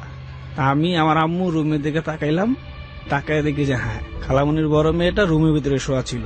তাহলে যে আমি রাস্তায় যে যাকে টানা হেসরা করলাম বাসায় যাওয়ার জন্য, এবং ইভেন যাকে আপনি চরও মারলাম, তাহলে সে কে? এবং আমার আম্মু খালামুনি আমরা রাস্তাতে আসি, এসে দেখি সেই মেয়েটাও নাই।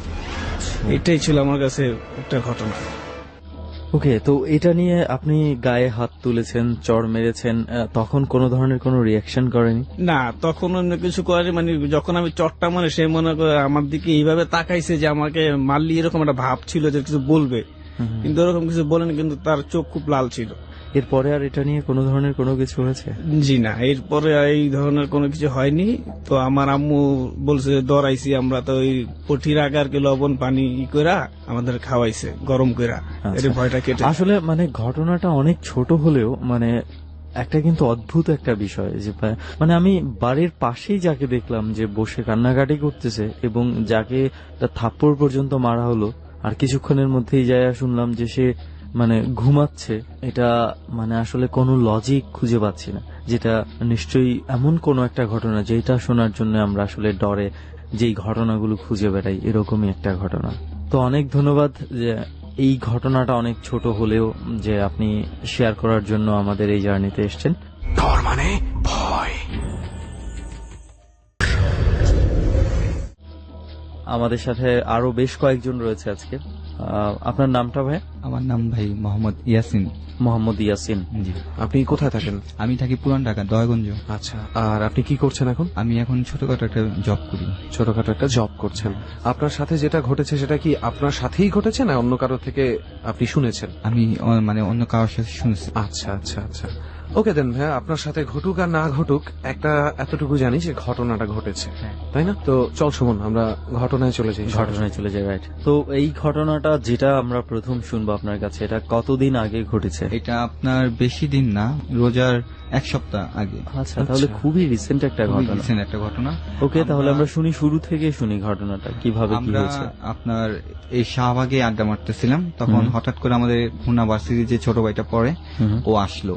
এসে আমাদের কাছে বলতেছে, ভাই আমি তো আজকে খুলনা ভার্সিটি চলে যাব, আজকে আমাদের শেষ দেখা, আবার আল্লাহ বাঁচা রাখলে ঈদে দেখা হবে। আমরা বলতেছি তুই এতদিন পর চলে যাবি, তো একটা পার্টি পুটি দিয়ে যায়। তা ভাই পার্টি দিব, আমি তো আসবো ঈদের আগে, ঈদের আগে আসলে একবার ভালোভাবে ঈদের পার্টিটা সহ দিব। আচ্ছা ঠিক আছে, এভাবে কথা বলে ও বিদায় নিল। বিদায় নিয়ে ও চলে গেল। চলে যাওয়ার পর আমরা ঠিক সপ্তাহখানি হয়নি, দ্বিতীয় রোজা হঠাৎ করে আমার মোবাইলে ফোন আসে, দুপুর 2টা। ফোন এসে বলে সোহাগ তো মারা গেছে। সোহাগ মারা গেছে? কোন সোহাগ? আরে খুলনা ভার্সিটির যে আমাদের সাথে বিদায় নিয়ে গেল না, হ্যাঁ ও মারা গেছে। কিভাবে মারা গেছে? পুকুরে নাকি ওর লাশ পাওয়া গেছে। এই কথা শুনে আমরা ওর ফ্যামিলিতে যাই। ফ্যামিলিতে যাওয়ার পর ওর ফ্যামিলির সাথে একসাথে আমরা খুলনা রওনা দিই। খুলনা রওনা দেওয়ার পর ওর ভার্সিটিতে যাই। ভার্সিটিতে যাওয়ার পর শুনি যে ওর বডিটা পড়েছিল, ওর বডি ওর প্রিন্সিপাল আমাদের দিতে চায় না। কারণ দিতে চায় না এই কারণেই, ওই আত্মহত্যা ও মানে 10টা সিগনেচার নিচ্ছে, আমাদের সবার কাছ থেকে সিগনেচার নিচ্ছে। সিগনেচার নেওয়ার পর বলতেছে আর পরবর্তীতে যেন এই ভার্সিটি কোনো বদনাম না হয়। তা আমরা এই পরের দিন সকালে আমরা ওই পুকুরের কাছে যাই, যে পুকুরে আর কেউ মারা গেছে ওই পুকুরের কাছে যাই, যে লাশটা আর কি উঠেছে তার সাথে আমরা কথা বলি। তার সাথে কথা বলার পর যে জানা গেল ওর সাথে 2টা ফ্রেন্ড ছিল, ওরা দুপুরে ফুটবল খেলছে। ফুটবল খেলার পর পুকুরে আসছে 3জন ফ্রেন্ড গোসল করার জন্য।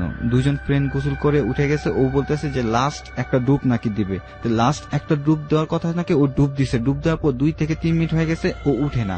গ্রামে এটা কি মানে অনেক দূরে যে নাকি পাড়ের কাছাকাছি? মানে পুকুরের উপরে ওরা শরীর হাত পা মুছতেছে, আর ও ফাঁকে বলতেছে, ওরা বলতেছে আমরা চলে যাবো। আমি বলতে চাচ্ছি যে ও যখন ডুব দিচ্ছিল ও পাড় থেকে কত দূর ছিল? এটা গভীরতা কি খুব বেশি গভীরে ছিল না কাছাকাছি ছিল?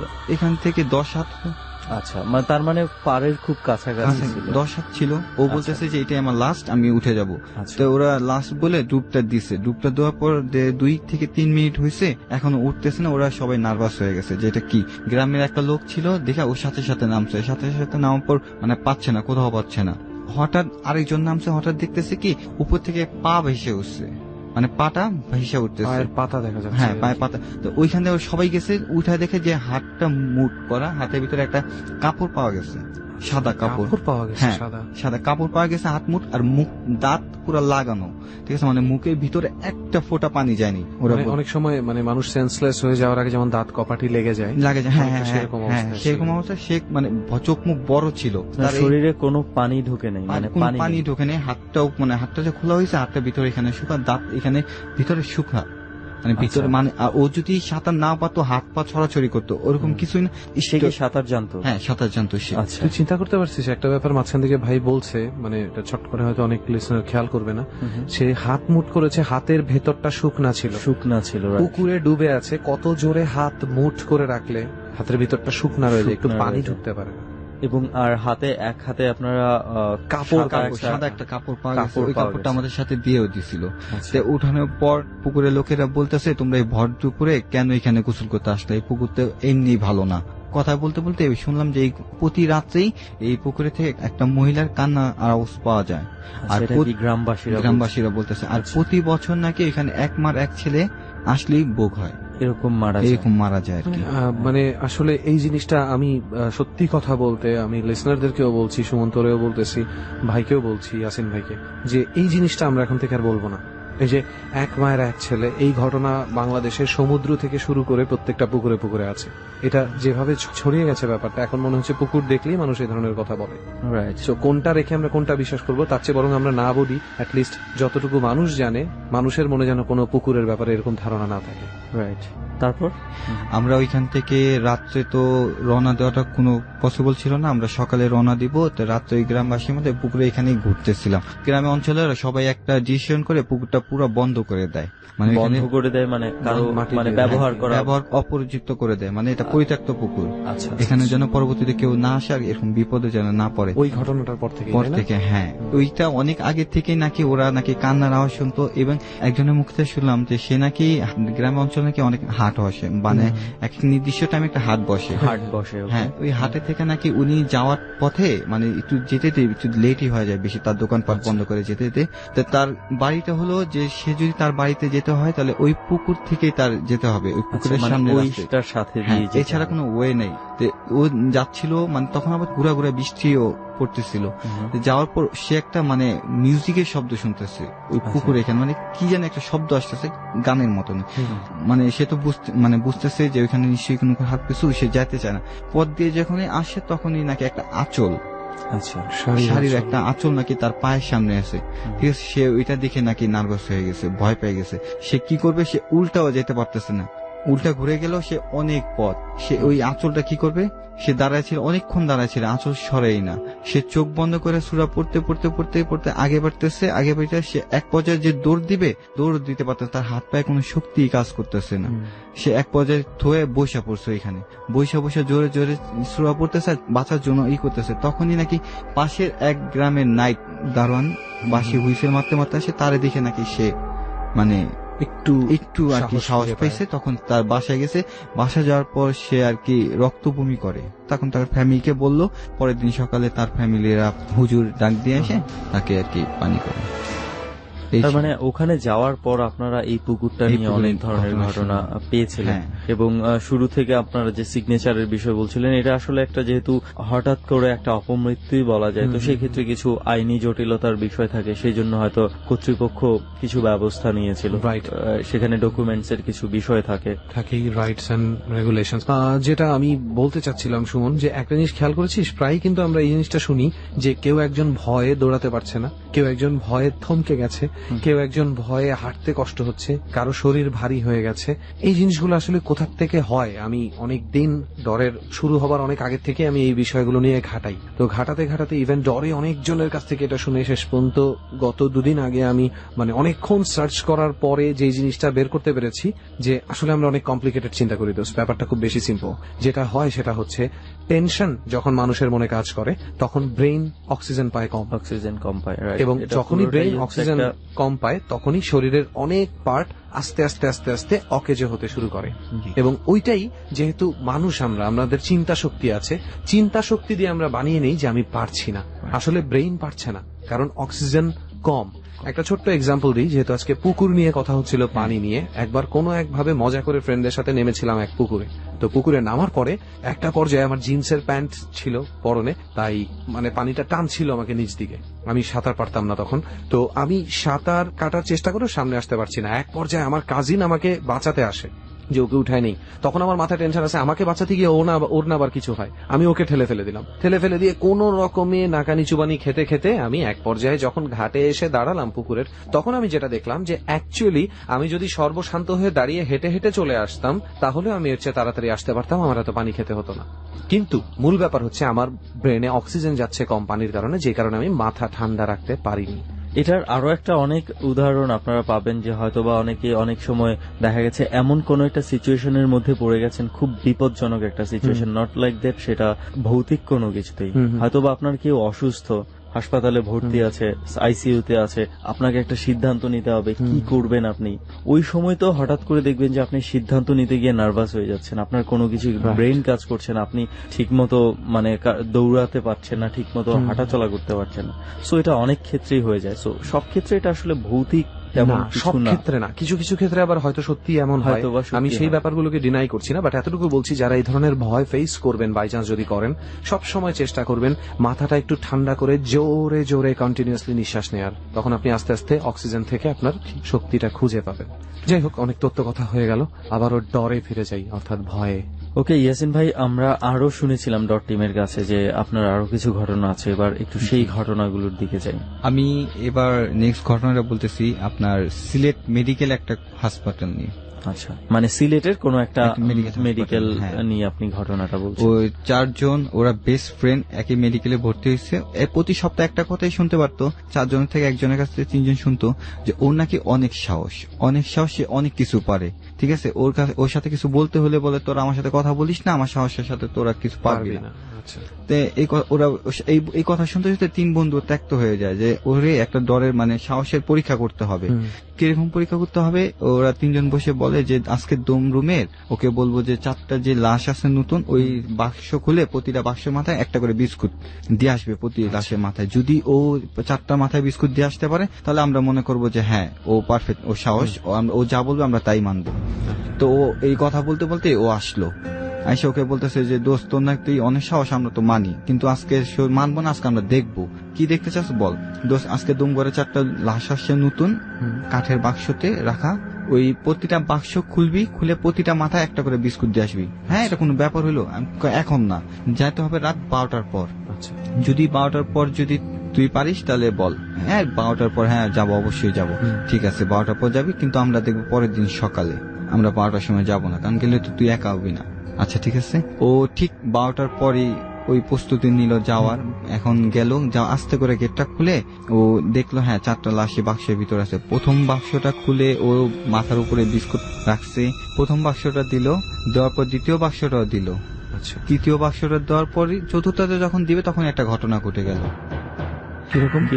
মানে ও চতুর্থ বাক্সটা খোলার সাথে সাথে বিস্কুট সহ একটা হাত বেরিয়ে আসছে বাক্স ভেতর থেকে? হ্যাঁ, বাক্সের ভেতর থেকে বের আসার পরই ওইটা দেখার সাথে সাথে সেন্সলেস হয়। কি মানে সেন্সলেস না, অবশ্যই সে মারেই যায়। মানে কিভাবে? মানে সে হঠাৎ স্ট্রোক করে বয়, ভিতরে হার্টবিটটা কাজ করে, হার্ট অ্যাটাক করে হার্ট অ্যাটাক যেটা বলে, হঠাৎ সে হার্টবিট ওইখানেই মারা যায়।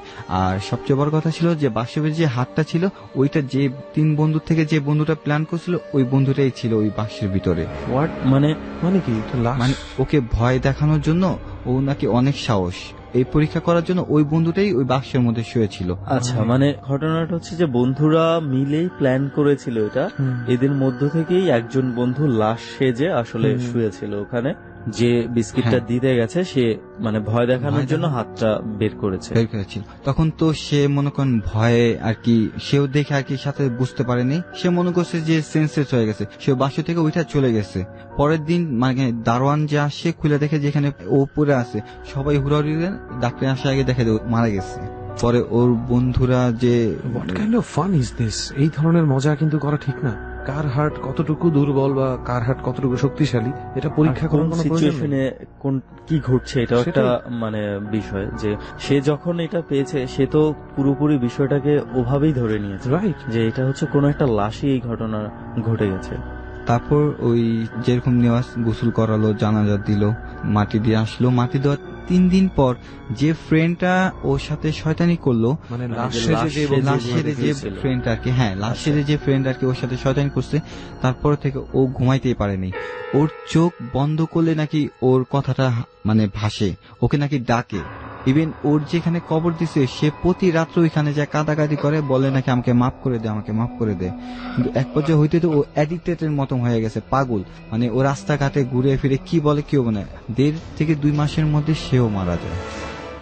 রেহান, আসলে এই ঘটনাটা আমরা ভয়ের কি বলবো, আসলে অলৌকিক কোন ঘটনার চেয়ে এটা মনে হচ্ছে তার ভেতরে যে পরে যে গিলটিনেস রয়েছে, সেই গিলটি ফিলটা রয়েছে অপরাধ বোধ থেকে, সেটা থেকেই আসতে ভারসাম্য হারিয়ে একটা সুস্থ স্বাভাবিক মানুষের মানে একটা ফান করতে গিয়ে একজন মানুষ মারা যাবে, আসলে কারো স্বাভাবিকভাবে এটা মেনে নেওয়া আসলে সম্ভব না। আসলে এই ধরনের ঘটনাগুলো ঘটে। আমি একবার একটা মানে ইংলিশ মুভিতে দেখেছিলাম, ওটা মানে পার্শিয়ালি সত্যি ঘটনা থেকে ইন্সপায়ার্ড। তো ওখানেও একটা মেয়েকে দেখায় যে মেয়েটা আসলে শুরুতে থাকে হচ্ছে মেন্টাল হসপিটালে, তার কিছু প্রবলেম আছে। মানে যেদিন থেকে তার মায়ের মৃত্যু হয় সেদিন থেকেই মেয়েটা অ্যাবনর্মাল, পাগল। মেয়েটা এক পর্যায়ে ঠিক হয়, তো তার বাবা তাকে নিয়ে আসে। অনেকদিন হসপিটালে থাকার পরে তার বড় বোনের সাথে দেখা হয়, বড় বোনের সাথে আড্ডা মারে। বেশিরভাগ সময় বড় বোনের সাথেই রুমের ভিতরে একা একা থাকে, বাবা টাবার সাথে তেমন কথা বলে না। এবং সৎ মা থাকে তার একটা, যার প্রতি তার একটা অটোমেটিক্যাল ঘৃণা চলেই আসে যে এই মহিলাটা কেন আমার মায়ের জায়গা নিচ্ছে। তো সে তার মায়ের আগে যেই রুমটাতে থাকতো মা খুব অসুস্থ ছিল, মানে এতই অসুস্থ ছিল যে একসাথে থাকতে পারতো না, ছোঁয়াচে রোগে অসুস্থ ছিল। তাই সে এক ধরনের বেল বাজাতো, বেল বাজালে তারা গিয়ে সেবা শুশ্রূষা করতো, এবং যেই নার্সটা ছিল সেই নার্সটাই পরবর্তীতে বাবাটিকে বিয়ে করে। এই কারণেই তার অনেক রাগ ছিল। মজার ব্যাপার হচ্ছে ওই মেয়েটা পুরোপুরি সুস্থ অবস্থায় ওই বেল শুনতে পেত মাঝে মাঝে, যে বেল বাজাচ্ছে কেউ, অথচ তার মা কিন্তু খুব ভয়ঙ্কর ভাবে মরে গেছে, কারণ যেই কটেজটাতে সে থাকতো সেই কটেজটাতে সামহাও আগুন ধরে যায় আচ্ছা, এবং সে পুড়ে মারা যায়, কারণ তার ওঠার শক্তি ছিল না। এবং মেয়েটার পাগল হওয়ার কারণ কি জানিস? ওই যে আগুনটা জ্বলেছিল এটা তার রেখে আসা একটা ল্যাম্পের কারণেই জ্বলেছিল, আচ্ছা, যেটা তার মা সরাতে পারেনি। ওই নার্সটা ভিতরে ঢুকে যাচ্ছে, এই জন্য সে জেদ করে ঢোকেনি যে ঠিক আছে আমিও সরাবো না ল্যাম্পটা, ওই মহিলা কেন সরাচ্ছে না। সেই সরাবে। তো এই সামান্য ইগোজেটিক কারণে কিন্তু সে তার মাকে হারায়। মজার ব্যাপারটা কোথায় শুনবি? ওই একই অ্যাক্সিডেন্টে তার বড় বোনটাও মারা গিয়েছে, এবং আসার পর থেকে যেই বড় বোনের সাথে সে থাকতো সেই বড় বোন বলে কেউ নেই। টোটালি তার চিন্তা, এবং সে বড় বোনের রূপে খুন পর্যন্ত করে ফেলে লাস্টে ওই নার্সকে, এবং সে সবাইকে বলে আমার বড় বোন খুন করেছে। তার বাবা তখন তাকে জিজ্ঞেস করে তুমি জানো না সেই একই আগুনে তোমার বড় বোন ওই রুমে থেকেই মারা গিয়েছে। Psychology can do a lot of things. এই ধরনের গিলটি ফিলিংস যখন হয় তখন নিজের কাছ থেকে বাঁচাটা খুব কষ্ট। তাই আমি সবাইকে বলবো এই ধরনের মজা করতে যাবেন না, কখন কার যে কি ভয় পেয়ে কি হয়ে যায় ইউ নেভার নো। যাই হোক, তো এটা তো শুনলাম অলৌকিক ঘটনা ঘটানোর চিন্তা থেকে কত বড় বিপদ হতে পারে। আর কি এক্সপেরিয়েন্স আছে আপনার কাছে? আমার ইয়াসিন আরেকটা ভাই। এক্সপিরিয়েন্স আছে ভাইয়া, আমার না আমি শুনেছি না। তার বাড়ি অরিজিনালি ঢাকার, সে ঢাকার ছেলে। ঢাকা ছেলের গ্রাম অঞ্চল অনেক দেখে না, সে অনেক তার মানে মাঝখানে এক সপ্তাহ মতো কিউরিওসিটি থাকে গ্রামে গিয়ে বিভিন্ন জিনিস দেখবে। এক সপ্তাহ মতন ছুটি বলে তার ফ্রেন্ড বলতেছে যে চল তুই আমার গ্রামের বাড়ি চল, আমাদের গ্রামের বাড়ি থেকে রাজশাহী খুব মজা পাবি। সে মানে বলার সাথে সাথেই সে রাজি হয়ে গেল। রাজশাহীতে সে যায়নি, যাবে, সে রাজশাহীতে রওনা দিল। কৌতূহল জাগলো যে কিভাবে কৃষকরা কিভাবে ধান কাটে, জেলেরা কিভাবে মাছ ধরে, তারও ওইভাবে মানে যতদিন আছে সে ওইভাবে চলাচল করতে চায়। মানে সে ধান কাটবে, সে রাত মাছ ধরবে। বুঝতে পেরেছি, সে টোটালি একটা গ্রাম্য লাইফ লিড করতে হ্যাঁ, চাচ্ছে। তার যে ফ্রেন্ডের সাথে গেছে ও বিয়ে করবে নতুন নতুন, তো ওর সাথে ও হয়তো সময় দিতে পারতেছে না। মানে ঢাকা থেকে যদি কোনো মানুষ যায়, গ্রামের মানুষ আপনার ওকে দেখলে আপনার কি বলে একটু মেশার চেষ্টা করে, মেশার চেষ্টা করে, একটু যে তার আগ্রহী সাথে থাকে আগ্রহী তারা। হয়। তো এরকম একটা অনেক ভালো মনের মতো নাকি একটা ছেলে পাইছে, ওর নাম ছিল সুজন। ওর সাথে চলাচল করতে ভালো একটা আন্ডারস্ট্যান্ডিং হয়ে গেছে ওর সাথে। সুজন ভাই, আমার তো একটা শখ ছিল ভাই, একটা কি শখ ছিল ভাই, ভাই এই যে কৃষকরা যেভাবে ধান কাটে ভাই, আমি ওদের সাথে একবার ধান কাটবো বা দেখবো। আর মানে বিশেষ করে হলো ভাই মাছ, কিভাবে মাছটা ধরে ওইটাও আমার দেখা খুব শখ ভাই।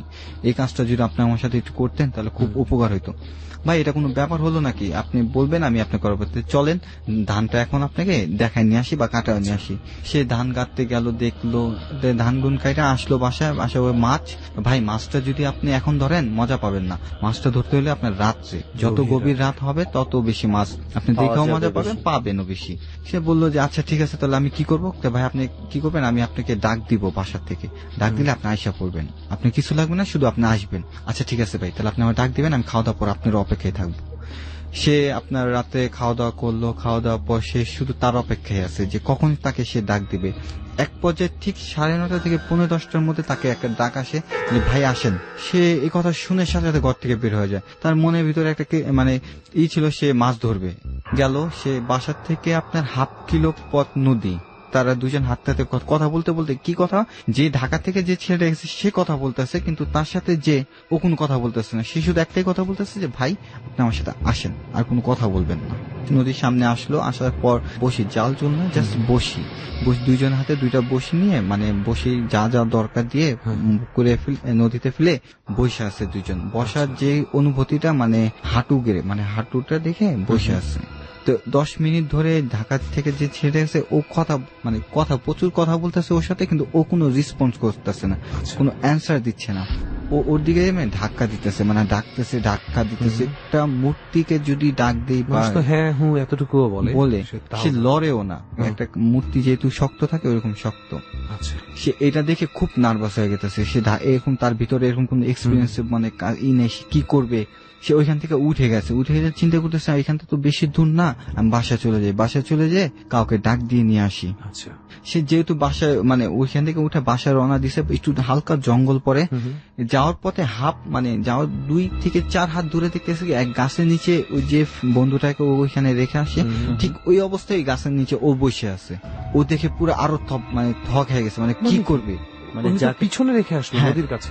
ওইখানে রেখে আসে, ও সামনে যাচ্ছে, সামনে যাওয়ার আবার পরে সামনে দেখে যে আবার সেই সেম বসে আছে। একই অবস্থায় বসে আছে। আচ্ছা তো দেখে আরো সে নার্ভাস ফিল হয়, যেমন সে কি করবে। সে বলতেছে তার মানে সে ভাবতেছে এই পথ থেকে মনে হয় আমার যাওয়া ঠিক নেই, এটা কোনো উল্টাপাল্টা কিছু হচ্ছে। সে আবার পুকুরের দিকে রওনা দেয়, দেখা যায় দূরের থেকে পুকুর তো দেখা যায়, মানে সামনে যদি চকের মতন থাকে তো অবশ্যই খোলা জায়গা দেখা রয়েছে, যায়। হ্যাঁ। দূরেতে দেখতেছে যে ও যেখানে বসে আছে ওইখানেই বসে আছে। তাহলে ওইটাকে তার মানে কোন একই দাঁড়িয়ে? সময়ে দুই জায়গায় দুই দেখতে জায়গায় ছিল, বসা অবস্থা নাকি ওদিকে ভাবে তাকাইছে, পিছের অবস্থায় মানে নদীর দিকে তাকানো হ্যাঁ। অবস্থায়। ও ওদিকে এইভাবে তাকাইছে, মানে ওর দিকে চোখ বড় বড় চোখ দিয়ে আমি তাকাইছে। বুঝলাম না, তার শরীর কি নদীর দিকেই ছিল? হ্যাঁ, তার শরীর মানে মাথাটা শুধু ঘাড়টা ঘুরে- মানে দেহ আচ্ছা। বডিটা ছিল নদীর দিকে মুভ করা, মানে সে ঘাড় ঘুরিয়ে ঘাড় ঘুরিয়ে তাকিয়েছে। তার দিকে চোখ বড় দিয়ে তাকিয়েছিল। সে এটা দেখে মানে সে আর কি করবে বুঝতে পারে, সে ওইখানে সেন্সলেস হয়ে অবস্থায় পড়ে যায়। তো তাই সকালে যখন ফজরে আজান দেয় তখন তো গ্রামের ময়মুরব্বীরা অনেকে আসে সে পুকুরে উঁচু করতে। তার সাথে দেখে ও মানে এখানে একটা পড়ে আছে। নতুন ছেলে, আর ও তো ওই গ্রামের না, কিন্তু একটু সমস্যা হচ্ছে যে এটা কে। ফজর বেলা সবাই মাইকে বলতেছে একটা লোক পাওয়া গেছে, হুম। কেউ যদি তার থাকে না ওই গ্রামের যার বাসা আসে তার বাসায় একজনের খবর পাঠাইছে যে আপনার বাসায় নতুন ঢাকার যে অতিথি ও তো মসজিদে এখানে আসে। তো সবাই একটা অতিথি সবাই গেছে, যাওয়ার পর ওকে বলতেছে তুমি এখানে কেন, কি হয়েছে বাবা।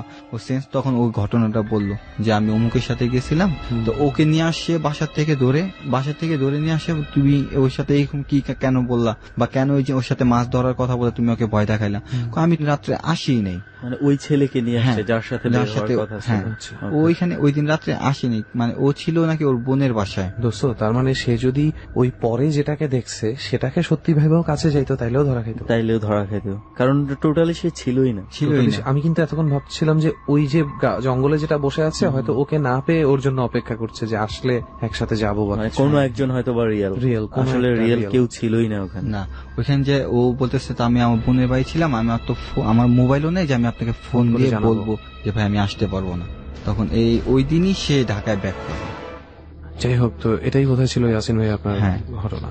জি, তো অনেক ধন্যবাদ ইয়াসিন ভাই যে আপনার কাছে আমরা বেশ কয়েকটা ঘটনা শুনলাম। আমিও ভাই ডরকে অনেক ভালোবাসি আর কি, ডরে আসার জন্য আমি সবসময় প্রস্তুতি। আর আমি আপনাদের ডর শোনার পর যার সাথে দেখা হয় তার সাথে এই ঘটনা নতুন একটা ঘটনা শোনার জিজ্ঞেস করি ভাই আপনার কাছে কোনো ঘটনা আছে কিনা বলেন।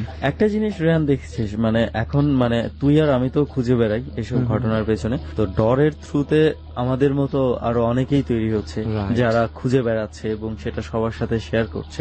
তো ডরের একটা কমিউনিটি তৈরি একটা হচ্ছে। কমিউনিটি তৈরি হচ্ছে এবং দুঃখজনক হলো সত্যি যে আমরা বরং কমিউনিটিটাকে টাইম দিতে পারছি না অনেক ক্ষেত্রে। রাইট। সো সেই কারণেই আমাদের কিছু নতুন নতুন পথ আমরা অবলম্বন করছি। That is not the fact friends. এখন আমরা সজল ভাইয়ের কাছ থেকে শুনবো তার একটি এক্সপেরিয়েন্স। আমি সজল, আর ডর টিমকে আমি স্পেশালি থ্যাঙ্কস জানাচ্ছি এই কারণে আমাকে সেকেন্ড টাইম এখানে আনার জন্য, ওনাদের জার্নিতে আমাকে অ্যাড করার জন্য। আমি প্রথমেই আমার সাথে যে ঘটনাটা ঘটে আমি সেটা দিয়ে শুরু করছি। এই ঘটনাটা কবে ঘটে আপনার? এই ঘটনাটা প্রায় 1 মাস হবে আগে। খুবই রিসেন্ট ঘটনা, তার মানে হ্যাঁ, 1 মাসের খুবই। আগের ঘটনা। কোথায়? এটা আমার রুমেই, আপনার রুমেই, আপনার আমার বাড়িতে? রুমে, আমার বাসাতেই। আচ্ছা। একদিন আমার ভাইয়া বাসাতে নেই, তো আসলে ভাইয়াকে আমি খুব ভয় পাই। তো ভাইয়া বাসাতে ছিল না, যে কোনো একটা কারণে ওর এক ফ্রেন্ডের বাসা হয়তো বা গিয়েছিল। আব্বু আমার নানু বাড়িতে গিয়েছিল, আম্মু আর আমি বাসাতে ছিলাম। পড়াটার কোনো চাপ নেই, একটু ফাঁকি দিলাম আর কি। গেমস খেলতেছি, খেলতে খেলতে একটা সময় রাত 11টা 11:30টার মতো বেজে যায়। তো আমি ঘরে শুয়ে আছি, শুয়ে গেমস খেলতেছি। তো হঠাৎ করে দেখলাম যে আমার বাইরের ফেসিং এর যে কলটাকে যেন ছেড়ে রাখছে। তো আমি গেলাম যে ওইটা বন্ধ করে আবার চলে আসলাম রুমে। চলে এসে আমি আবার গেমস খেলতেছি।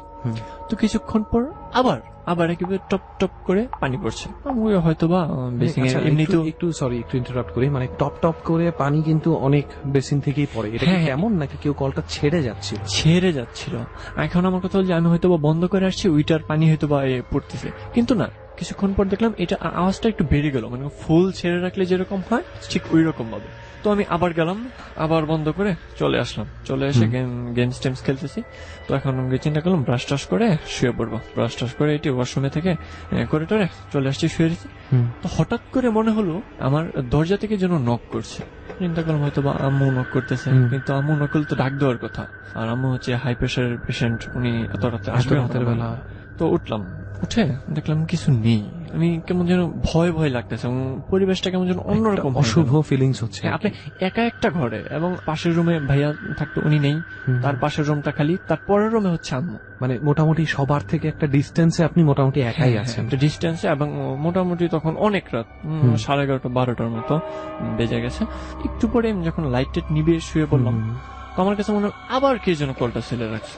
আচ্ছা, তো আমি ভাবতেছি আমি ঘুম আসতেছি এই কারণে উল্টাপাল্টা কিছু শুনতেছি নাকি, উল্টাপাল্টা তো দেখার কথা, আমি শুনবো কেন? সেটাই। তো ওইখানে গেলাম, যে দেখলাম না কলটা ছাড়া নেই, তো আমি চোখে মুখে পানি দিলাম। তাহলে শব্দ আসছিল কোথা থেকে? শব্দ আসছিল কোথা, এটাই হচ্ছে কথা। আমি দুবার কিন্তু কলটা অফ করছি, তৃতীয়বারে আপনি শব্দ পেয়েছেন কিন্তু যে শব্দ- দেখেছেন কল বন্ধ। কল বন্ধ। তখন আমি চোখে পানি টানি দিয়ে যখন চলে আসবো, তখন মিররের দিকে যখন তাকালাম, আমার কাছে মনে হলো পিছনে কে যেন একটা দাঁড়িয়ে আছে। আচ্ছা, পিছনে কে যেন একটা দাঁড়িয়ে আছে। এটা যখন আমি দেখলাম, আমি তো পুরো ভয়ে, আমি যে বলতে আপনি দেখতে পেলেন কাউকে?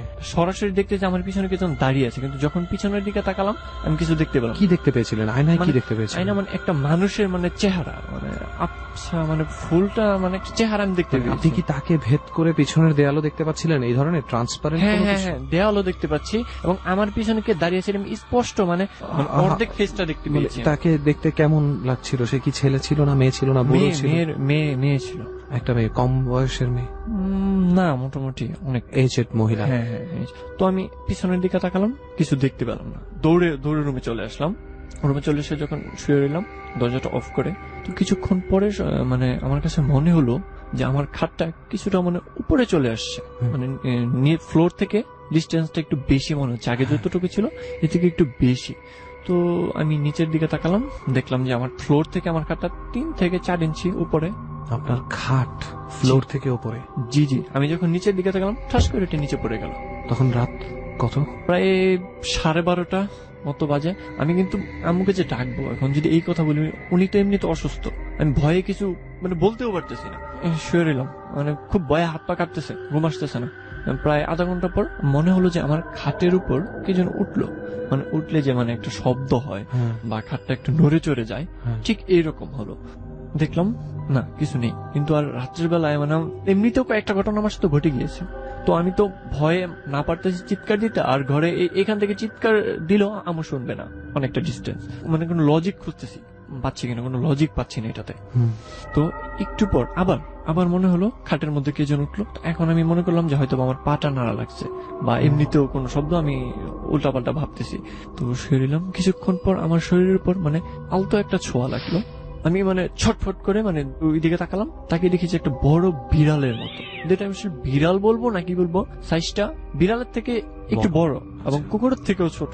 আচ্ছা, একদম কালো, ওর চোখটা ছিল একদম নীল। চিন্তা করলাম আমার ঘরের তো বিড়াল আসার কথা না, এখানে কোত্থেকে বিড়াল আসবে? আপনাদের কয় তলায় থাকেন? একতলাতে। আচ্ছা আচ্ছা আচ্ছা। আমি রুমটা লাগানো, এবং আমি সবসময় একটা অভ্যাস কি ভালো কি যে আমি সবসময় খাটের নিচ টিচ বা সবকিছু ঘর দেখে টেকে শুই, কিন্তু বিড়াল আমি দেখিনি। আর ওইটা বললাম না যে বিড়ালও না, বিড়ালের থেকে বড় আবার কুকুরের থেকেও ছোট, এরকম একটা সাইজে আমার শরীরের উপর হালকা করে ছোঁয়া লাগলো। তো আমি মানে চিৎকার করে উঠলাম।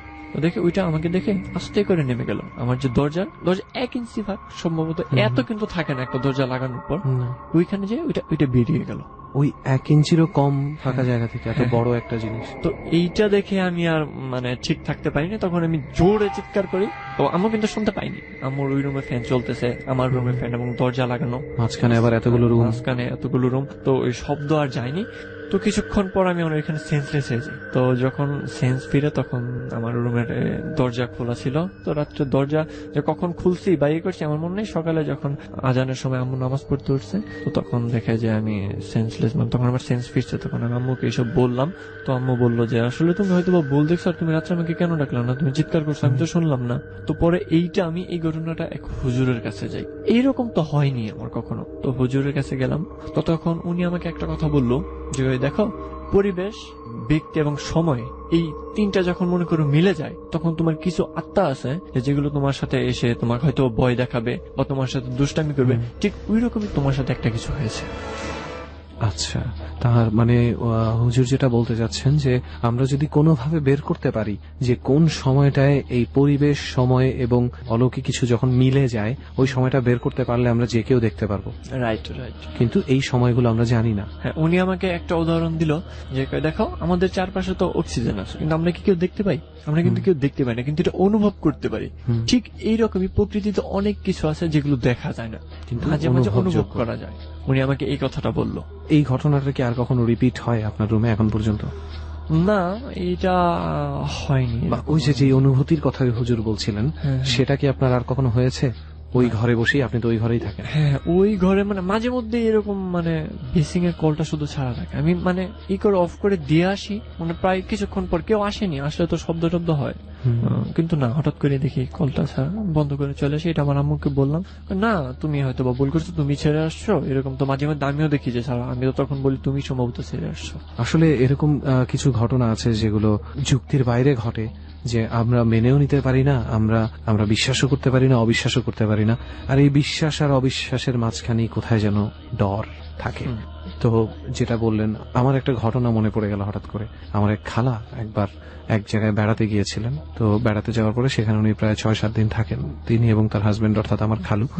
তো থাকার পরে এক সময় যেটা হয়, প্রতিদিন তাদেরকে পাশের বাড়ির একটা পিচ্চি বাচ্চা মেয়ে আছে, সে খুব জ্বালাতন করতো। গ্রামের দিকে এটা হয়, জানালা খুলে তাকিয়ে আছে, কি দেখছো, আপনাদেরকে দেখছি, আপনারা শহর থেকে আসছেন, এই ধরনের একটা ব্যাপার থাকে। শহর থেকে যারা আসে তাদের প্রতি কিউরিওসিটি, যে তাদের ব্যাগে আছে কি, সুটকেস খুললে কি বের হবে, তারা না জানি কত নতুন নতুন জিনিস ব্যবহার করছে রুমে। তো রুমে অনেকেই উকি দেয়। তো সন্ধ্যার পর থেকে ওই পাশের বাড়ির মেয়েটা খুব জ্বালাতন করে আর কি।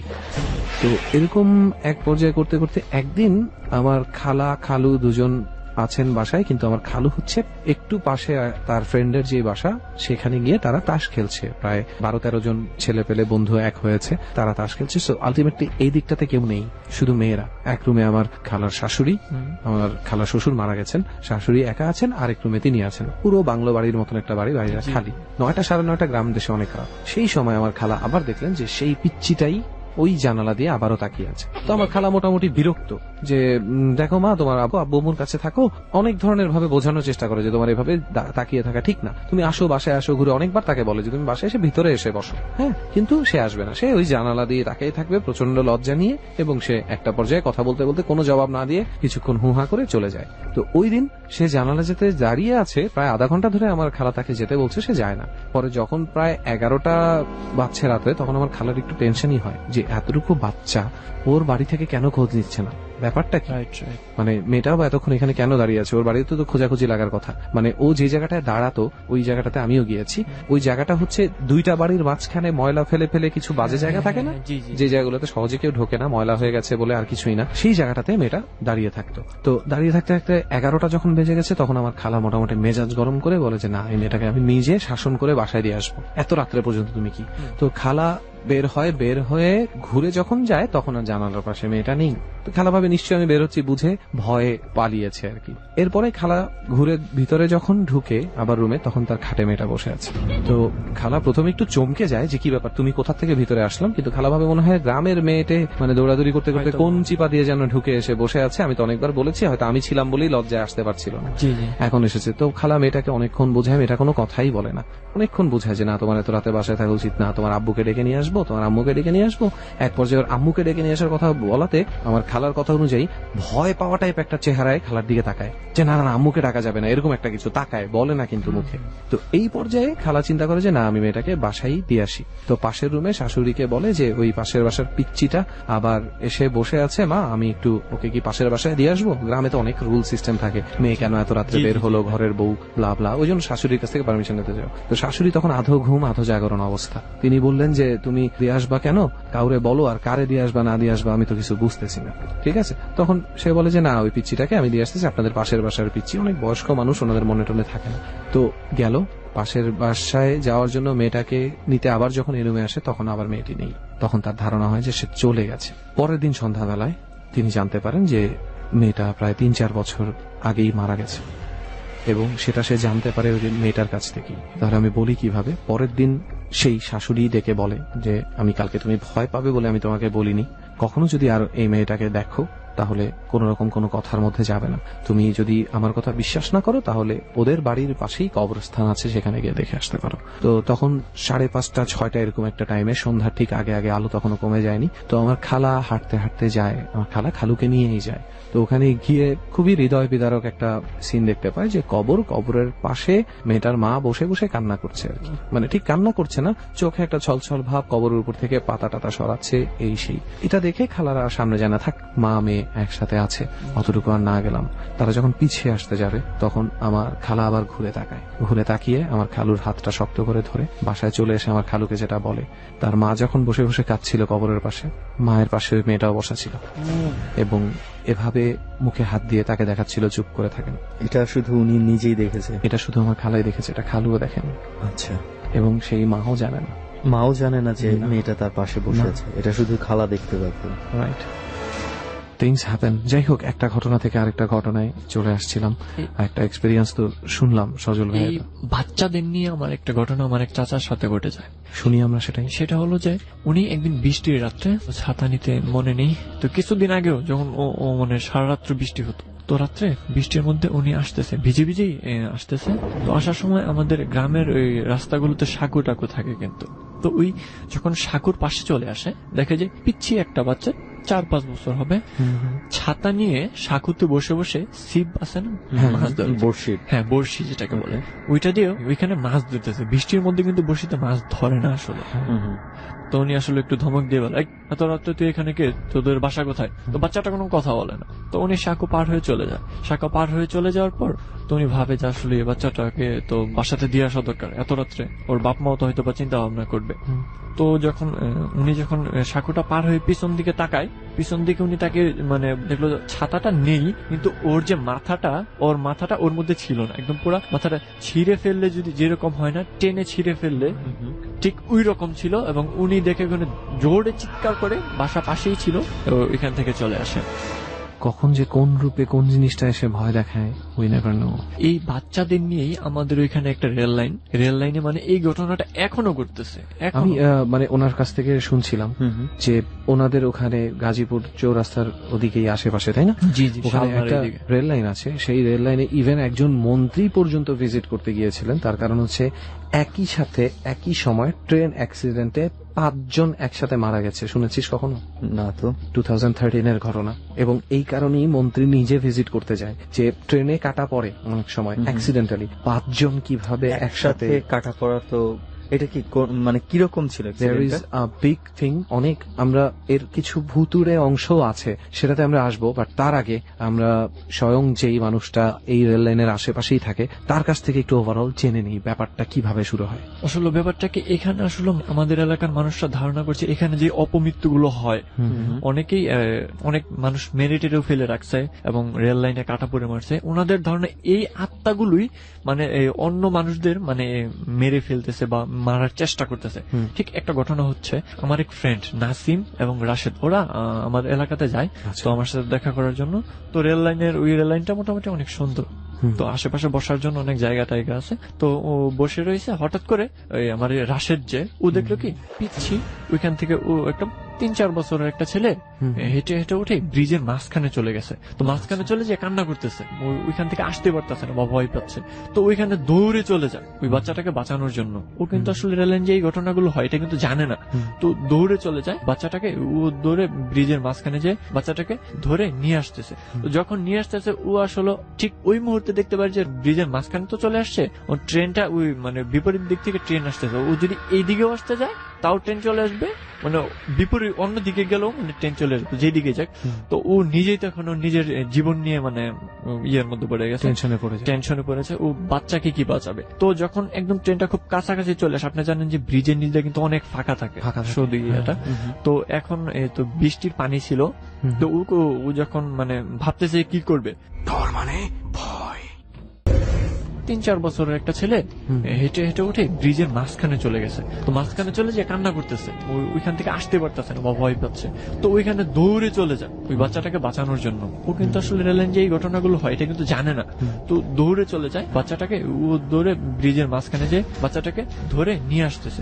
তো যখন নিয়ে আসতেছে ও আসলে ঠিক ওই মুহূর্তে দেখতে পারে যে ব্রিজের মাঝখানে তো চলে আসছে, ও ট্রেনটা ওই মানে বিপরীত দিক থেকে ট্রেন আসতেছে। ও যদি এই দিকেও আসতে যায় তাও ট্রেন চলে আসবে, মানে বিপরীত অন্য দিকে গেলেও মানে ট্রেন চলে আসবে যেদিকে যাক। তো ও নিজেই তখন নিজের জীবন নিয়ে মানে ইয়ের মধ্যে পড়ে গেছে, টেনশনে পড়েছে। ও বাচ্চাকে কি বাঁচাবে? তো যখন একদম ট্রেনটা খুব কাছাকাছি চলে আসে, আপনি জানেন যে ব্রিজের নিচে কিন্তু অনেক ফাঁকা থাকে শুধু ইয়েটা। তো এখন তো বৃষ্টির পানি ছিল, ও যখন মানে ভাবতেছে কি করবে, নিচ দিয়ে লাফ দিবে, তো ওই বাচ্চাটা মানে সমানে হাসতেছে। তো ও যখন লাফ দেয় সাথে সাথে বাচ্চাটা ভ্যানিশ হয়ে যায় এবং নিচে পড়ার পর ওর আসলে তেমন কিছু হয়নি, হাতে একটু ব্যথা ট্যাথা পেয়েছিল। তো পরে আমরা এই ঘটনাটা জানতে পারি ওর কাছ থেকে যে এই দেখেছে, দেখার পর ও এখান থেকে দৌড়ে চলে যায়। কিন্তু ও নাসিম যে ও কিন্তু এটা দেখেনি, শুধু রাশেদ দেখে দৌড়ে চলে যায় ওই বাচ্চাটাকে বাঁচানোর জন্য এবং বাঁচাতে গিয়ে এবং বসেছিল সে নিজেই। আমাদের শীতের দিনে এই যে ধান লাগায় না মানুষ, তো ধান লাগানোর সময় তো আমাদের বাসাতে আসলে লোক আনছে ধান লাগানোর, তো ওনারা ভোর রাত্রে চলে গেছে ধান টান লাগানোর জন্য। তো ওই সময় ভোর রাত্রে 5টা বা 5:30টার দিকে ট্রেন আসে। তো ট্রেন আসার সময় ওনারা দেখতে পেল যে একজন মহিলা, হ্যাঁ একটা মহিলা ট্রেন আসতেছে, রেল লাইন দিয়ে হাঁটতেছে, হ্যাঁ ট্রেনের দিকে হাঁটতেছে। তো দেখলো যে ওই ট্রেনটা ওনার উপর দিয়ে চলে গেল। তো ওনারা দৌড়ে চলে গেল, এখানে দৌড়ে চলে যেয়ে দেখে আসলে এখানে কিছুই ছিল না। মানে কি, মানে কোনো চিহ্ন ছিল না? কোনো চিহ্নই ছিল না। একটা জিনিস হতে পারতো যে হ্যাঁ ট্রেনে কোনোভাবে চাকায় বেজে বা সাথে হয়তো চলে গেছে, কিন্তু অ্যাটলিস্ট ব্লিডিং হওয়ার কথা, ব্লাড থাকার কথা সেইখানে। কিছুদিন আগে কি হয়েছে, প্রায় 15-20 ডাইভারশনটা চিন্তা করছিস, ওই যে রাশেদ আর নাসিম, তাই না? হ্যাঁ। তো রাশেদ আর নাসিমের মধ্যে কিন্তু নাসিম কিছু দেখেইনি।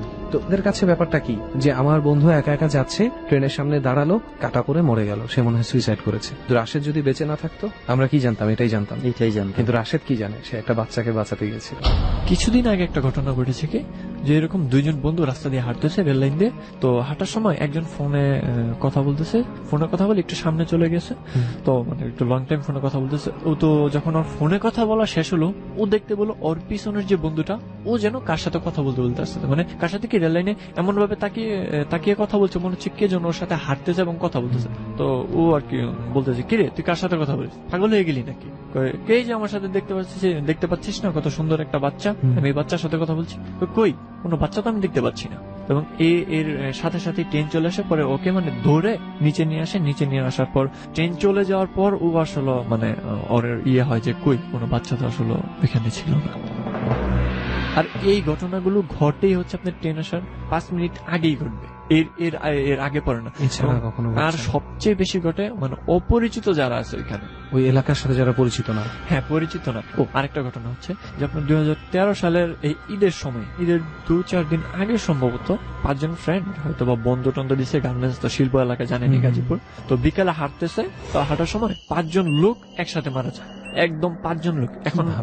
এখন আমার কথাটা হলো যে 5 জন লোক কেউ কি ট্রেনের হর্ন শুনতে পায়নি? 5 জনই একই জায়গায় কাটা পড়েছে, একই জায়গায় কাটা পড়েছে, একসাথে হাঁটতেছিল, ট্রেন ওনাদের পিছন দিয়ে এসে মেরে দিয়েছে। কিন্তু এখন কথা হলো যে ওনাদের 5 জনের একজনও কি মানে ট্রেনের হর্ন শুনতে পায়নি? এরপর এইটা শুনে ওইখানে একজন মন্ত্রী যাওয়ার পর আপনার এটা আসলে তদন্ত করতে একটা কমিটি গঠন করা হয়। তো জানি না তদন্তের রিপোর্ট কি আসে। তো ওইখানে এরপর আপনার বিভিন্ন সিকিউরিটি গার্ড টার্ড বিভিন্ন কিছু রাখা হয়। তো রাখার পর এখন ওই ঘটনাগুলো ঘটে না, কিন্তু যখন অনেকদিন পর দেখা যায় এরকম ঘটনা ঘটছে। আচ্ছা রেহান, এইখানে যখন এই বাচ্চাদের নিয়ে কথা হচ্ছিল না, একটা ঘটনা মানে আমার একজন ফেসবুকে শোয়েব নামে একজন লিখে পাঠিয়েছিল, বেশ কয়েকদিন আগের ঘটনা এটা। বনানীর একটা বাড়ির একটা ঘটনা আছে, বাড়িটার ঠিকানাও সে সম্পূর্ণ লিখে পাঠিয়েছে আমাকে। তো আমি বলছি না, এটা একটা মানে কম্পাউন্ড আছে আর কি, কয়েকটা বিল্ডিং একসাথে করে আর কি এই কম্পাউন্ডটা। তো ওখানে সিকিউরিটি গার্ড আছে, মানে হাউজিং সোসাইটি টাইপের। তো ওই বনানী এলাকার আশেপাশে কোথাও আর কি। তো সে বললো যে সে ওই বাসায় কাজ করে। এখন তো ফেসবুক অনেকেই ব্যবহার করে, তাই না? ওই লোকটা হচ্ছে ওইখানে সিকিউরিটি গার্ডের দায়িত্বে আছে। তো তাদের থাকার ব্যবস্থাটা করা হয়েছে আসলে উপরে ছাদে। আচ্ছা ছাদে মানে অনেক বড় জায়গা, একটা রুমে ওনাদেরকে ব্যবস্থা করেছে এবং ছাদটাকে অনেক সুন্দর করে সাজানো হয়েছে, গাছপালা রয়েছে, তোর মনে কর যে বাগান করা হয়েছে এবং একটা দোলনা আছে। তো এখানে একটা বাসার একটা বাচ্চা ছিল যে সবসময় মানে ওই দোলনাটাতে চড়তে পছন্দ করতো। ওর বাবা মা যখন রাতের বেলা নিয়ে আসতো বা আসতো ওই দোলনাতে বসে থাকতো। তো হঠাৎ একটা অসুখে মানে কি যেন একটা হয়েছিল, এই বাচ্চাটা মারা যায় খুব বেশি দিন সময়, অল্প সময়ের মধ্যেই। আচ্ছা তো এরপরে ঘটনাটা হয়েছে কি, ওই লোকটা যখন রাতে থাকতো ওইখানে ছাদের যেই রুমটাতে থাকতো, একমাত্র সে একটা জিনিস খেয়াল করতো, খুব গভীর রাতে চতুর্দিকে যখন একদম নীরব হয়ে যায়, দোলনাটা মানে দুলছে, কেউ লাইক বসে আছে, কেউ নাড়াচ্ছে, দোলনাটা দুলতেছে। এবং এটা হতে পারে কারণ বাতাস থাকলে তো দোলনা দুলতে পারে, কিন্তু আশ্চর্যের বিষয় হচ্ছে যে যেখানে বাগান করা হয়েছে, অনেক গাছপালা রয়েছে, একটা দোলনা দুলার মতো বাতাস থাকলে গাছ যে দুলবে এটা হচ্ছে একদম ডেফিনেট, খুবই স্বাভাবিক। আমার মনে হয় একটা কথা তোর বলে নেওয়া উচিত, আমি জানি না এটা ট্রু কিনা, খুব সম্ভবত দোলনাটা অনেক বড় সাইজের, অনেক বড় সাইজের, প্রায় 2-3 জন একসাথে বুঝতে পেরেছি। একদম ছাদে লাক্সারি ভাবে যে দোলনাগুলো রাখা হয়, এটা কেন বললাম কারণ অনেকে ভাবতে পারে যে ছোট দোলনা তো নড়তেই পারে গাছ না নড়লেও। রাইট, না না, ছোট দোলনা না, এটা লোহার দোলনা যেটা একজন মানুষ, বুঝতে পেরেছি আমি, ধরে নাড়াতে হয়। তো এবং ওই এলাকাতে খুব লাক্সারিয়াস ভাবেই তৈরি করা হয়েছে, সবাই রাতের বেলা যেত, মানে ওখানে বসে ইয়ে করতো। এবং এই লোকটা দেখতো যে এই দোলনাটা রাত খুব গভীর রাতে দোলনাটা দুলতো, এবং সে এইটার দুলানি দেখে কয়েকবার সে কাছে পর্যন্ত এসেছে, এবং কাছে আসার পরপরই দেখছে যে দোলনার যে দুলনিটা আছে আর নাই, একদম বন্ধ হয়ে গেছে। আবার বাসায় রুমের ভেতরে চলে গেছে, জানালা দিয়ে দেখছে দোলনাটা আবার দুলছে, স্টিল নাও এখনো ঘটনাটা ঘটছে। মানে এরকম কিছু অদ্ভুত জিনিস আছে যেটার আসলে এবং এই লোকটা জানিয়েছে যে হয়তো বা আমি যদি আরো একটা চাকরি ভালো ম্যানেজ করতে পারি আমি এখান থেকে চলে যাব, কারণ জেনে শুনে কারো এখানে নিয়ে তো অ্যাটলিস্ট ঘুমানো সম্ভব না রাতে। রাইট, এবং সেই দেখতে পায়, শুধুমাত্র সেই দেখতে পায়, আর কোনো সিকিউরিটি গার্ড বা কেউ দেখতে পায় না, শুধুমাত্র সে দেখতে। এগুলো হয়, এগুলো যে একটু আগে উনি একটা খুব সুন্দর কথা বলেছে, ওনার সাথে যে ঘটনাটা ঘটেছে একদম শুরুতে যেটা শুনলাম দোষ, ওই ঘটনাটা নিয়ে উনি যে হুজুরের কাছে গেল না, ওই হুজুরের কথাটা কিন্তু আমার কাছে জোশ লাগছে। হুজুর কি বলছে যে সময়, পরিবেশ এবং আরো কিছু জিনিস যখন মিলে যায় তখন এই জিনিসগুলো মানুষ দেখে। তার মানে আমরা যদি কোনোভাবে গণনা করে বের করতে পারতাম যে সময়টা কোনটা, আমরা কিন্তু দেখতে পাইতাম। এটা কিন্তু একেবারে মানে আমার কাছে কথাটা খুব ভালো লাগছে হুজুরের কথাটা, খুবই ট্রু। এই কারণেই অনেকে দেখে অনেকে দেখে না, অনেকের ভাগ্য খারাপ থাকলে দেখে। এই ছাদ রিলেটেড একটা ঘটনা তোকে বলি, এই ঘটনাটা কার সাথে ঘটেছে এটা আমি বলতে পারবো না, তবে আমার পরিচিত একটি মেয়ের সাথে ঘটনাটা ঘটে এবং ঘটনাটা খুব বাজেভাবেই ঘটে। সে পড়ে যেতে নিয়েছিল ছাদ থেকে, 3 তলা মাত্র, বেশি না, তারপরেও পড়ে যেতে নিয়ে সে যেটা হয় যে সে পাঁচিল আছে না, পাঁচিলের উপরে আটকে যায়, পাঁচিলের উপরে আটকে এমন জায়গাতে আটকায় যে আগের কালের বাড়িগুলোতে ইয়ে থাকতো না যেখানে চড়ুই পাখি বাসা বানাতো, কি যেন বলে দোষ সেটাকে, মানে যেটা দিয়ে বাতাস, ভেন্টিলেটর, রাইট, ওই ভেন্টিলেটর দিয়ে সে 3 তলার বাসাটা দেখতে পাচ্ছে আর কি। তো সেখানে তার যখনই সে চিৎকার করে বলতে যাবে 3 তলাতেই যে কেউ একজন এসে আমাকে ধরেন বাঁচান, সে কোনো মতে আটকে ছিল সেখানে, সে দেখতে পারে ভিতরে একজন মানুষ, সাদা পাঞ্জাবি পরা ইয়াং একটা ছেলে, সে কন্টিনিউয়াস তার নিজের মাথা দেয়ালের সাথে বাড়ি মারছে, মাথা ছিটকে রক্ত পড়ছে এবং সে সেই রক্ত দেখে বিকট চিৎকার করে হাসছে এবং আবার বাড়ি মারছে, ঠিক আছে।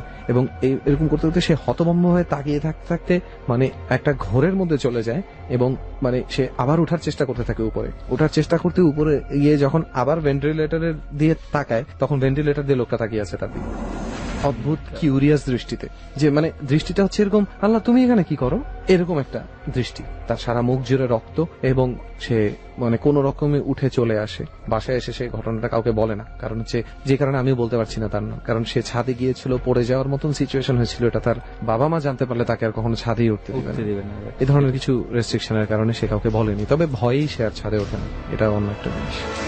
ওকে, আমরা কথার প্রসঙ্গে বা কিংবা প্রসঙ্গের বাইরে আমি আর রেহান বেশ কিছু জিনিস আপনাদের সাথে শেয়ার করে ফেললাম। তো সজল ভাই, আর কোনো ঘটনা কি আপনার আছে? জি, আমার সাথে আর 2টা ঘটনা আমি আমার বন্ধুদের কাছ থেকে শোনা, ওদের সাথে ঘটেছে। একটা ঘটনা ছোট, আর একটা ঘটনা মোটামুটি বড়। আমরা বড় ঘটনাটাই আগে শুনি। জি, এটা আমার এক ফ্রেন্ড বাবু, ওর সাথে ঘটে যাওয়া। ওদের গ্রামের বাড়ি ছিল চাঁদপুর, তো চাঁদপুরের নদীয়ে ভাঙে, এটা তো আপনারা সবাই জানেন। তো ওদের বাড়ি মানে 4 থেকে 5 বার ভেঙেছে, তো এটা বুঝতেই পারেন যে একজন মানুষের বাড়িঘর যদি 4 থেকে 5 বার ভাঙে তো কি থাকে আর কি থাকে? তো গাজীপুরে আমাদের এলাকাতেই, তো গাজীপুরে এসে ওর আব্বু এখানে জমি কিনে 3 থেকে 4 কাঠা জমি কিনে, উনি কিনেছে খুব কম দামে কিনেছে তখন। আচ্ছা, 2005-এর দিকের ঘটনা এটা। খুব কম দামে কিনে, কারণ হচ্ছে যেই জায়গাটাতে জমিকে মানে বিক্রি করা হয় ওই জায়গাটা ছিল একটা ভাসজার, এবং এখনো আছে এটা। 3টা ভাসজার, মানে মাঝখানে 3টা ভাসজারের মাথার 3টা মানে একসাথে হয়ে রয়েছে। ওর পাশে ওরা জমি কিনছে। আর ভাসজারের এক সাইডে হচ্ছে আপনার অপমৃত্যুর কবরগুলো। গ্রামে কিন্তু আসলে মানে এই যে অপমৃত্যু বিষ খেয়ে মারা যায় বা গলায় ফাঁসি দিয়ে, এগুলো কবরগুলো আলাদা আলাদা করে দেয়। জানি না আপনারা এটা জানেন কিনা। হ্যাঁ, কবরস্থানে এটা অনেক সময় দেয়া হয় না। হ্যাঁ হ্যাঁ, ওই জায়গার পাশেই মানে ওনারা জমিটা কিনে, কেনার পর ওই জায়গাটা পরিষ্কার করে বাড়িঘর যখন করে, তো ওনারা একটা জিনিস ফিল করতে থাকে যে এই মানে অন্যান্য ইয়ে থেকে রাত্রের বেলায় পরিবেশটা একদম চেঞ্জ হয়ে যায়, গম্ভীর একটা নীরব, মানে চারপাশটা ভারী হয়ে যায়। হ্যাঁ, এরকম মানে ফিল করতে থাকে। তো আমার যে ফ্রেন্ড বাবু, ওদের বাসার আশেপাশে প্রায় 100 গজের মধ্যে কোনো বাড়ি টাড়ি নেই। তো ওর আসলে খেলার সাথী টাথিও তেমন তখন হয়নি। তো ও বিকালে এমনিতেই ওই বাজার ওই দিকটা দৌড়াদৌড়ি করতো। তো যেহেতু আশেপাশে কোনো বাড়ি টাড়ি নেই, তেমন বন্ধু টন্ধু হয়নি, এবং নতুন এসেছে, জানেন তো গ্রামে নতুন আসলে মানুষগুলো সময় লাগে আর কি মিশতে। তো ও একা একাই থাকে। তো একদিন খেলতেছে, তো দেখতে পেল কি বার্জারের মাথার উপর, মানে 3 বার্জার বললাম না, 3টা মাথা একসাথে, তো এখান থেকে চুলের মতো কি যেন মানে একটু চুল ঝুলতেছে। তো যখন ওই দিকে তাকালো, দেখলো যে একটা মাথা, একটা মহিলার মাথা, শুধু চুল ঝুলতেছে, নিচের অংশটুকু নেই, মাথা কাটা একদম। তো এটা থেকে দৌড়ে চলে যায়, দৌড়ে বাসাতে চিৎকার করে ওর আম্মুকে বলে, বাবু এটা দেখেছে। হ্যাঁ, বাবু এটা দেখেছে। তো দেখে এসে ওর আম্মুকে যখন এই ঘটনাটা বলে, তো ওর আম্মু দৌড়ে তখন আসে, আসার পর দেখে আসলে কিছু নেই। তো এরপর চলতে থাকে। তো রাত্রের বেলায় ওরা ফিল করতো যে ওই ভার্জারের ওইদিকে মানে তুফান হলে যে যেরকম হয়, ঝড় হলে ঝড় হলে মানে ওদের ইয়ের উপর মানে বাঁশগুলো বাড়ি লাগতেছে, মানে অনেক জোরে, বিশেষ করে টিনের চাল যাদের আছে। হ্যাঁ, টিনের চাল, ওদের বাসাটার যেই নড়াচড়া, এটা একদম প্রচুর শব্দ হয়, অনেক শব্দ হচ্ছে। তো ওরা সব মনে করলো যে হয়তো বা বাইরে জ্বর টর হচ্ছে। এবং ও আরেকটা কথা বলে রাখা ভালো, ও হচ্ছে আলাদা একটা রুমে থাকে। আলাদা রুম বলতে কি, মানে টিনের ঘরগুলো, এখানে একটা ঘর, এর পাশে একটা ঘর, কিন্তু একসাথে না। আচ্ছা, মানে আলাদা, সম্পূর্ণ আলাদা। গ্রামে এই ধরনের ঘর তৈরি থাকে অনেকগুলো। তো ও রাত্রে ঘুমাচ্ছে, এইরকম দেখে, তো দৌড়ে ও বাইরে আসার পর বলো যে পুরা ঝড় টর হচ্ছে, ও এটা দেখে ঘরে চলে যায়। তো পরের দিন সকালে যখন আসলো অন্য বাসায়, কালকে মানে একটু দূরে চলে গেছে, কালকে রাত্রে যে জ্বর হলো, আপনাদের কোনো ক্ষতি টতি হয়নি? আশ্চর্যকালে মানে ওই পাশের বাসার লোক বলতেছে যে রাত্রে জ্বর হয়েছে, কই আমরা তো কিছু দেখতে পেলাম না, আমাদের এখান তো আমাদের পুরো ঘর টর ভেঙে ফেলে এইরকম অবস্থা, আর আপনারা বলেন কিছু হয়নি। আর ঝড় হলে তো মানে এলাকায় একটা চিহ্ন থাকার কথা। হ্যাঁ, তো ঝড় টর হলে অন্য কোনো বাসাতে এরকম হয়নি, শুধু ওই জায়গাটাতে এরকম হয়েছে। তো একদিন রাত্রের বেলায় তো ও বাইরে বের হওয়ার পর তো হঠাৎ করে বাজারের দিকে চোখ যাওয়ার পর ও দেখতে পায় যে একটা মেয়ে সাদা কাপড় পরে দাঁড়িয়ে আছে ওই বাজারের ওখানে। হ্যাঁ, বাজারের ওইদিকে সাদা কাপড় পরে দাঁড়িয়ে আছে, অন্যদিকে তাকে ঘুরে যখন ওইখানে যায় দাঁড়ায়, দূর থেকে দেখতেছে, কিন্তু দেখার পর ওই মেয়েটা ওর দিকে তাকালো, দেখলো স্বাভাবিক একটা মেয়ে, কিন্তু সাদা কাপড় পরা। ওর দেখে এতটুকু মনে হলো আশেপাশে বাড়িগুলো তো মোটামুটি অনেক দূরে, এখানে মেয়ে আসলো কোত্থেকে। ও ভয়ে চলে আসলো রাত্রে যখন শুয়ে আছে একা একা, ওর বিভিন্ন কথাগুলো মনে হচ্ছে, অন্য বাসাতে জ্বর হলো না, আমাদের বাসাতে জ্বর হলো, আবার ওই দিন দেখতে পেলাম ওইখানে বাজারের ওইখানে, এইগুলো আর কি, মানে রাত্রে একা একা থাকলে ভাবছে। তো হঠাৎ করেই ও মানে বললো যে আমি যখন শুয়ে আছি, তো হঠাৎ করে মনে হলো যে আমার পাশে কেউ শুয়ে আছে।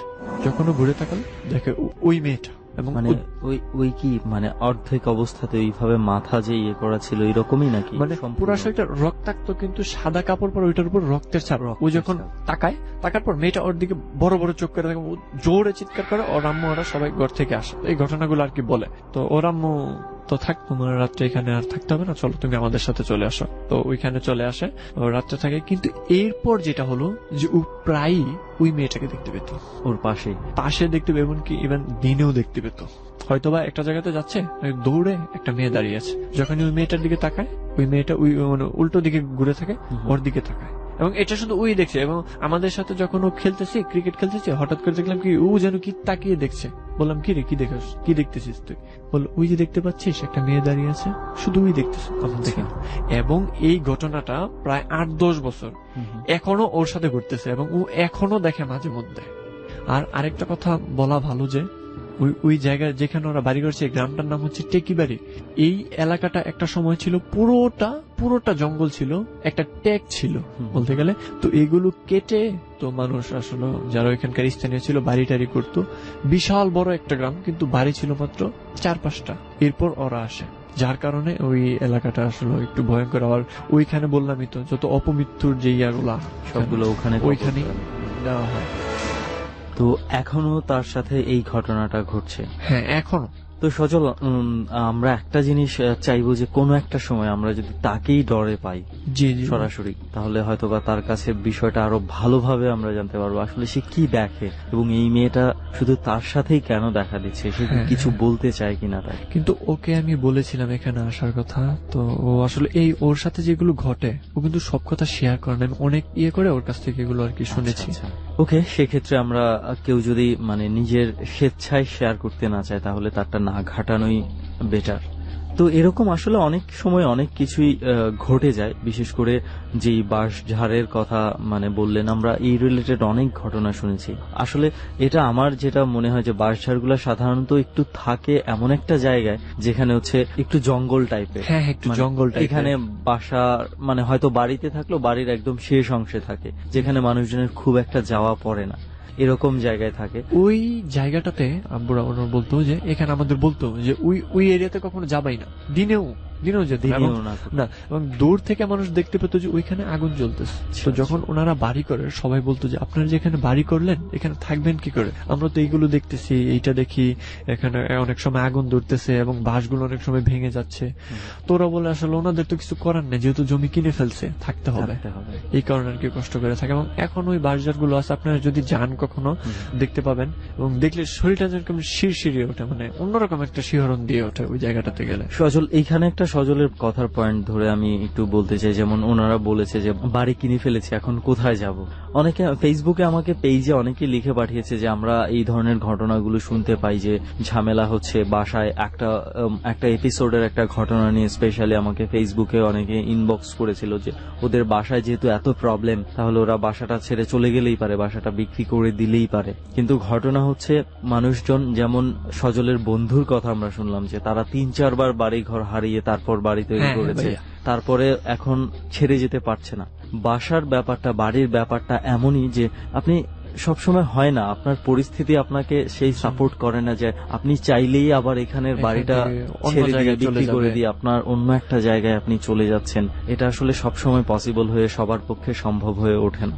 আর ওই জায়গাটাতে মানুষ কেনই বা কিনবে? কারণ ওইখানে ভালো রাস্তা নেই, রাস্তাঘাটের খুব ভালো না। তো ওনারা কিনেছে তখন মানে একটু কম দামে পেয়েছিল, মাথা ঘোষার ঠাইয়ের জন্য কোন রকম একটা কিনেছে। সো হয়তোবা অনেকে এমন পরিস্থিতিতে পড়ে গেলে এটা আন্দাজ করতে পারবেন যে আপনি ঢাকা শহরে হোক বা যেখানেই হোক, এখন একটা মাথা গোজার ঠাই খুঁজে পাওয়ার জন্য যত ধরনের কঠিন অবস্থা, এই ধরনের কারণে আপনি আবার এটা বিক্রি করে চলে আবার খোঁজাখুঁজি করবেন, আবার কোথায় পাবেন, এটা সবসময় সম্ভব হয়ে ওঠে না। এই জন্য অনেক সময় অনেকেই এই ধরনের জিনিসগুলো ফেস করে পরিস্থিতির সাথে নিজেকে মানিয়ে নেওয়ার চেষ্টা করে। তো যাই হোক সজল, বেশ কয়েকটা ঘটনা শুনলাম আরো, তো আর কি কোনো এক্সপেরিয়েন্স আছে? জি, আমার একটা ছোট্ট একটা ঘটনার কথা শুনেছি। ঘটনা আমি আমার এক ফ্রেন্ডের কাছ থেকে মানে শুনেছি। সেটা কি ছিল ঘটনাটা? সেটা হলো যে আমাদের ওইখানে মিরের গা নামের একটা বাজার আছে। আচ্ছা। তো ওইখানে এক লোক মানে ঝালমুড়ি মানে খুব মানে আমাদের এলাকায় খুব নাম করা, খুব ভালো ঝালমুড়ি বানায়। তো এটা তো আমার এক ফ্রেন্ড ওইখানে যায়, 2-3 জন ঝালমুড়ি খাওয়ার জন্য। এখানে আমাদের এলাকার আমার এক ফ্রেন্ড ছিল, রাত্রে ঝালমুড়ি খেয়ে ওরা রাত্রে আসছে। তো 3-4 জন ভাগটাক হয়ে 2 জন একসাথে চলে আসছে যে তোরা এখান দিয়ে চলে যা, আমি এখান দিয়ে চলে আসছি। তো আরেকটা কথা বলে রাখা বললাম যে রেল লাইনটার কথা বললাম, ওই বাজারটা রেল লাইনের মানে একদম কাছাকাছি, 1 মিনিট লাগে যেতে বাজার থেকে। তো রাত্রে মুড়ি খেয়ে আসতেছে ওরা, তো রেল লাইনটা মানে আসলে রাত্রের বেলায় দেখা যায় অন্যরকম একটা ভালো লাগে, জ্যোৎস্না দেখা যায়, কোনো খোলামেলা জায়গা থাকে। তো রেল লাইনের পাশে 2 পাশ দিয়ে অনেক জংলা, তো ওরা গল্প করতে করতে আসতেছে, আসার পর একটা সময় দেখতে পেলো যে একটা মেয়ে 16-17 বছর হবে, যে হেঁটে রেল লাইনের এই পার থেকে ওই পারে চলে আসছে, চলে জঙ্গলের ওই দিকে যাচ্ছে। দূরে একটা বাসা আছে, ওরা ভাবলো যে ওই বাসার মেয়ে হবে। কিন্তু কিছু দূর যাওয়ার পর দেখতে পেলো একটা গর্তের মধ্যে মেয়েটা পড়ে যায়। তোরা দৌড়ে যাওয়ার পর ওই গর্তের মধ্যে ওরা যে দুজন ছিল, দুজন একসাথে দেখতে পায় যে একটা লাশ এরকম অবস্থায় বুকের নিচ থেকে নেই, শুধু উপরের অংশটুকু আছে, এবং ওই লাশটা মানে কিছুটা নড়াচড়া করছে। ওরা দেখে দুইজন দৌড়ে ওই যে বললাম পাশের বাড়ি ওইখানে, যে দুজন একসাথে সেন্সলেস হয়ে যায়। তো যখন ওদের জ্ঞান ফেরার পর ওরা বলে যে আমরা এইরকম দেখেছি। পরে ওই বাড়ির লোক বলে যে এইখানে একটা মেয়ে, যে একটা ছেলের সাথে রিলেশন ছিল, যার কারণে কোন একটা কারণে ওই রিলেশনটা নষ্ট হয়ে যায়। যাওয়ার পর ওই মেয়েটা এখানে আত্মহত্যা করার পর ওর একটা অংশ মানে এত মানে অবস্থা হয় যেটা আসলে নিয়ে কবর দেওয়ার মতো অবস্থা থাকে না। কিভাবে আত্মহত্যা করে? মানে ট্রেনের নিচে এসে, হ্যাঁ ট্রেনের নিচে এসে পরে ওই ইয়াটা ওকে নিয়ে ওইখানে কবর দেওয়া হয়, আলাদা কবর দেওয়া। অন্য যে বললামই তো গ্রামের কবরগুলো একটু অন্যরকম হয়, বেয়ারিশ লাশগুলো অন্যভাবে করা হয়। এরপর থেকে নাকি ওইখান দিয়ে যেই যায়, মানে সবার সাথে না, মানে কিছু কিছু মানুষের সাথে এই ঘটনা দেখতে পায়। অনেকেই হয়তোবা দেখতে পায় যে একটা মেয়ে ওই রেল লাইনের পাশে বসে কান্না করতেছে, কেউ যখন জিজ্ঞেস করে কোনো কথা বলে। এই ছিল ভাই আমার ঘটনা। আর আমি একটু আপনার মাধ্যমে একটু কথা বলতে চাই। হ্যাঁ প্লিজ। অনেকেই আমাকে ঘটনা দিতে চেয়েছে, কিন্তু আসলে সবার ঘটনা আমি নিতে পারিনি, হয়তো এজন্য রাগও করেছে যে আসলে আমার ঘটনা নেও না, আমার ঘটনা নিচ্ছ। তো আশা করি যে আমি এরপর, এটাই তো হয়তো বা শেষবার না, যদি ভালো গল্প পাই তাহলে অবশ্যই। অফকোর্স আমরাও চাই যে আমাদের এখানে যারা আসে এদের গল্পগুলো যেন একটু এক্সেপশনাল থাকে, যেই গল্পগুলা সবাই পছন্দ করবে। এখানে আমরা যারা আছে, আমি, রেহান, ডরের যারা শ্রোতা আছে, সবাই যেন পছন্দ করে। আর যাদের কাছে এই ধরনের ভালো ঘটনা আছে, দুর্দান্ত কিছু ঘটনা আছে, সবার জন্য আমাদের দরজা খোলা। যে কোনো সময় যে কোনো ভাবে আমাদের সাথে কন্ট্যাক্ট করার অনেকগুলো রাস্তা বলে দিয়েছি, সেভাবে আমাদের সঙ্গে যোগাযোগ করতে পারেন। তো সজল, এই ছিল আজকের শেষ ঘটনাটা। হ্যাঁ, এই ছিল আমার কাছে ঘটনা। তো অনেক ধন্যবাদ, দ্বিতীয়বারের মতো সজলকে আমরা পেয়েছি, এবং আশা করি সজলকে আমরা ভবিষ্যতে আরো মাঝে মাঝে পাবো। যদি এই ধরনের ঘটনা এক্সপিরিয়েন্স সজলের কাছে থেকে থাকে তাহলে আমরা সেটা সবাই শেয়ার করব। তো অনেক ধন্যবাদ আপনাদেরকেও এরকম একটা জার্নিতে আমাকে অ্যাড করার জন্য। তো সবার গল্প তো শেষ হয়ে গেল, আর কিছু বাকি আছে? বস, অবশ্যই বাকি আছে, মূল জিনিসটা বাকি আছে। কেন আমরা আজকে গুলশানের এই বাড়িটাতে, আর কেনই বা সেই এত বড় বাড়ির একটা রুমে?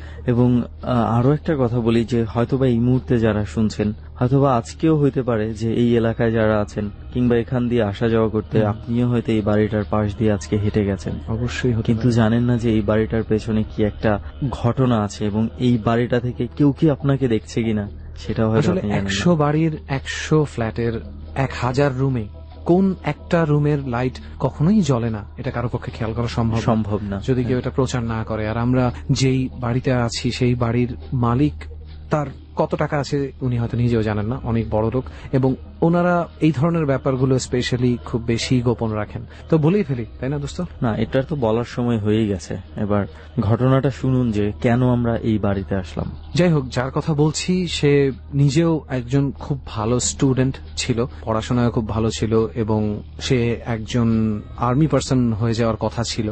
একটা মানসিক সমস্যার কারণে সে হতে পারে না, তাকে বাদ দিয়ে দেওয়া হয়। কোনো একটা মোমেন্টে সে অতিরিক্ত এক্সাইটেড হয়ে গিয়ে আশেপাশের অবস্থান না বোঝার একটা পর্যায়ে চলে যায়, তখন থেকে তার এই রোগটা ধরা পড়ে। যাই হোক, একবারে ডিরেক্ট কাহিনীতে আসি। এই বাড়িতে, এই রুমটাতে যেই ছেলেটি থাকতো, সে মারা গেছে তার মাত্র 29 বা 30 বছর বয়সে। তার যখন বয়স 22, তখন থেকে সে একটি মানসিক রোগীতে পরিণত হয়। কোনো একভাবে স্কিজোফ্রেনিয়া নামক যে মানসিক ব্যাধিটা, যেটার অনেকগুলো ধরন আছে, তো সে যেটার মধ্যে পড়ে সেটা হচ্ছে পুরোপুরি হিস্টেরিয়াগ্রস্ত একটা অবস্থায় চলে যেত মাঝে মাঝে, এবং শেষ 1-1.5 বছর টানা ওভাবেই। আগে এমন একটা সময় ছিল যে হয়তো হঠাৎ করে সে ঠিক মা খাবার দিয়ে যাচ্ছে, খেয়ে ফেলছে।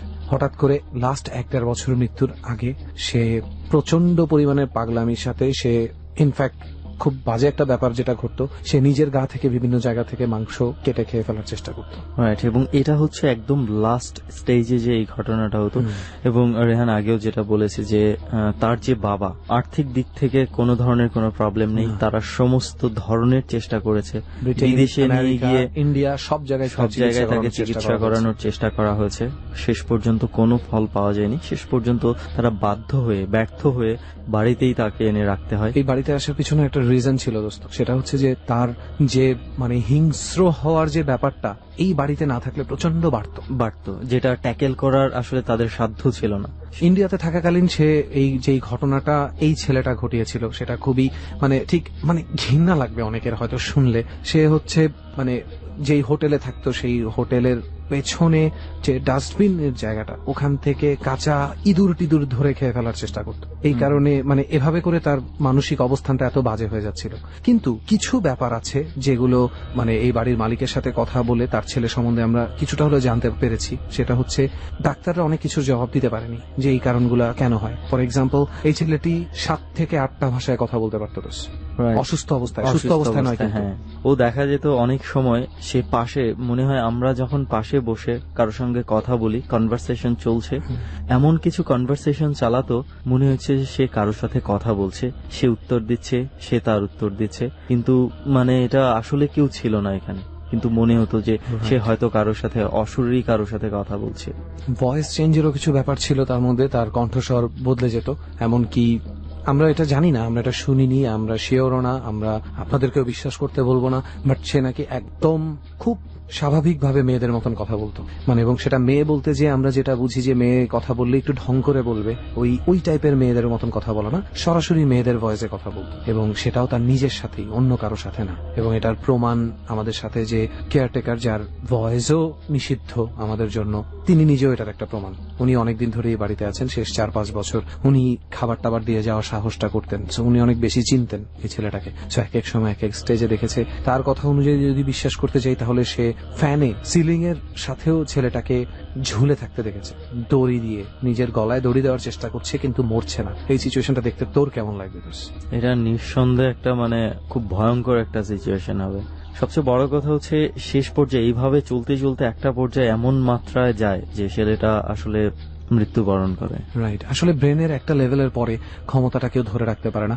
আগেও একবার বলেছিলাম বোধহয় ডরেই কোনো এক সময় যে স্কিজোফ্রেনিয়া লেভেলের রোগীদের ব্রেইনের ক্ষমতা অর্থাৎ মস্তিষ্কের ক্ষমতা এতটাই বেড়ে যায় যে অনেক সময় ঘুমের মধ্যে তারা দুঃস্বপ্ন দেখাকালীন আশেপাশের ছোটখাটো জিনিস নাকি নড়াচড়া করে। আমি আগেও বলেছিলাম এবং এটা কিন্তু যদি কেউ গুগলে সার্চ করে স্কিজোফ্রেনিয়া নিয়ে 100% এই জিনিসগুলো খুঁজে পাবে যে জিনিসপত্র দূর থেকে রিমোট ভাবে জিনিসপত্র নাড়াচাড়া করার ক্ষমতা এবং নিজের গায়ের রক্ত মাংস খেয়ে ফেলার ইচ্ছা বা ছিঁড়ে ফেলার ইচ্ছা, এগুলো কিন্তু স্কিজোফ্রেনিয়ার খুব হাই লেভেলে হয়। সো এই ঘটনাটাই তার সাথে ঘটে এবং কিছু কিছু ব্যাপার যেগুলো ডাক্তার মেলাতে পারেনি। ফর এক্সাম্পল, মেয়েদের ভয়েস। সবচেয়ে ভয়ঙ্কর ব্যাপার হচ্ছে ওই মেয়েদের ভয়েসটা নাকি এখনো অনেকে শুনতে পায়। কে শুনতে পায়, কারা শুনতে পায়, কেউ পাশের বাড়ি থেকে শুনতে পায়, নাকি কেউ ছাদ থেকে, নাকি কেউ কেয়ারটেকারের চাকরি করে, সেটা আমরা আর বলতে চাচ্ছি। এবং আরো একটা ব্যাপার হচ্ছে যে এখানে তো তার গেল যে তার কিভাবে করুণ ভাবে পরিণতি হয়ে মৃত্যুটা হয়েছে, তার চেয়ে বড় বিষয় হচ্ছে এর পরের যেই ঘটনা, সেই ঘটনার জন্যই আমাদের মূলত আজকে এই বাড়িতে আসা।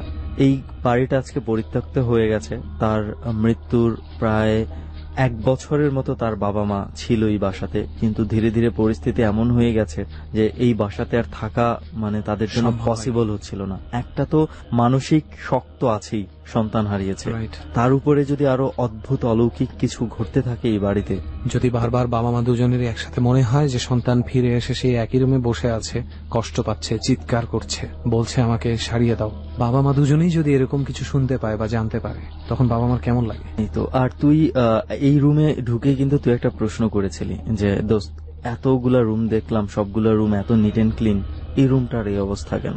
এই রুমটাতেই হচ্ছে ওই ছেলেটা থাকতো, এই রুম থেকেই এই চিৎকার চেঁচামেচির শব্দগুলো আসতো। মারা যাওয়ার পরেও যখন দরজা খোলা হতো কিছুই পেত না। তো বাবা মা এই পর্যায়ে থাকতে থাকতে একটা পর্যায়ে তারা নিজেরাও মানসিকভাবে খুব দুর্বল হয়ে যাচ্ছিল। শেষ পর্যন্ত তারা আর এই বাড়িতে না থাকার সিদ্ধান্ত নেয়। তারা এই বাড়িটা কেয়ারটেকারের কাছে দিয়ে তারা বিদেশে চলে যায়, একদম সেটেলড হয়ে যায় ওখানে। খুব মাঝে মাঝে তারা এই বাড়িটাতে আসে। তো হয়তোবা এই বাড়িটা তারা জানে না, ভবিষ্যতে হয়তোবা আমরা যেটা শুনেছি এটা হয়তো কোনো ডেভেলপার কোম্পানিকে দিয়ে কোনো কিছু একটা করা হয়েও যেতে পারে, বাট এটা সম্পূর্ণ তাদের প্ল্যান। কিন্তু একজন বাবা মার পক্ষে আসলে এই ঘটনা সবসময় কাছে থেকে অবজার্ভ করা এটা সম্ভব না। তো এই ঘটনাগুলোর জন্যই ইভেন যে কেয়ারটেকার আছে সে নিজেও এখানে টের পায়, সে এখানে টিকে আছে, তার যেহেতু পেটের দায়ে তার চাকরি করতে হবে। এটা হচ্ছে এটা যে আমরা অনেক সময় যখন একটা কিছু শুনি কারো কাছ থেকে বা একটা কিছু বলি, তখন আমরা বলার মধ্যে কিছু কিছু ছোট ছোট ব্যাপার খুব তুচ্ছ করে দেখি, যেটা আমাদের তুচ্ছ করা উচিত না। যেমন এই যে কেয়ারটেকার, উনি যে একটা কিছু ওই ছেলের মৃত্যুর পরেও টের পায়, এটা কিন্তু আমরা তার কাছ থেকে সরাসরি জানিনি। সে যখন বারবার বলছিল যে ভাইয়া এইটা করে, ভাইয়া সেটা করে, ভাইয়া এরকম করে ওরকম করে, আমরা যেটা খেয়াল করেছিলাম যে সে একবারও করতেও বলেনি। এবং মারা গেছে 1.5 বছর। আরো একটা বিষয় হচ্ছে যে এত বড় বাসায় কেয়ারটেকার যেখানটাতে থাকে একদম মানে এদিকে সে থাকেই না। এই বাসাটা কিন্তু সে চাইলেই থাকতে পারতো, তাকে এটা বলা হয়েছে, কিন্তু সে এখানে থাকে না, কারণ হচ্ছে সেই প্রবলেমটা। এবং সেই জন্য সে রাতের বেলা এই রুমে কিংবা এই ঘরের ভেতরে কখনোই ঢোকে না এবং ইভেন উপরেও আসে না।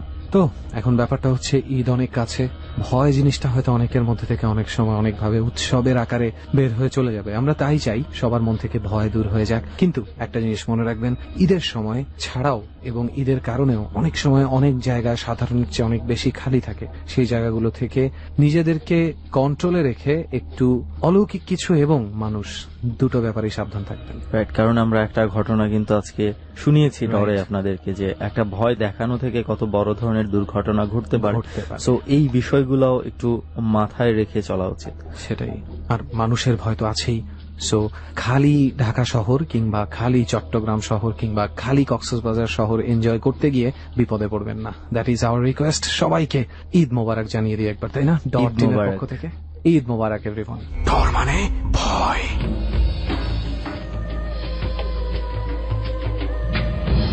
শেষ হয়ে গেল ডরের 47তম পর্ব।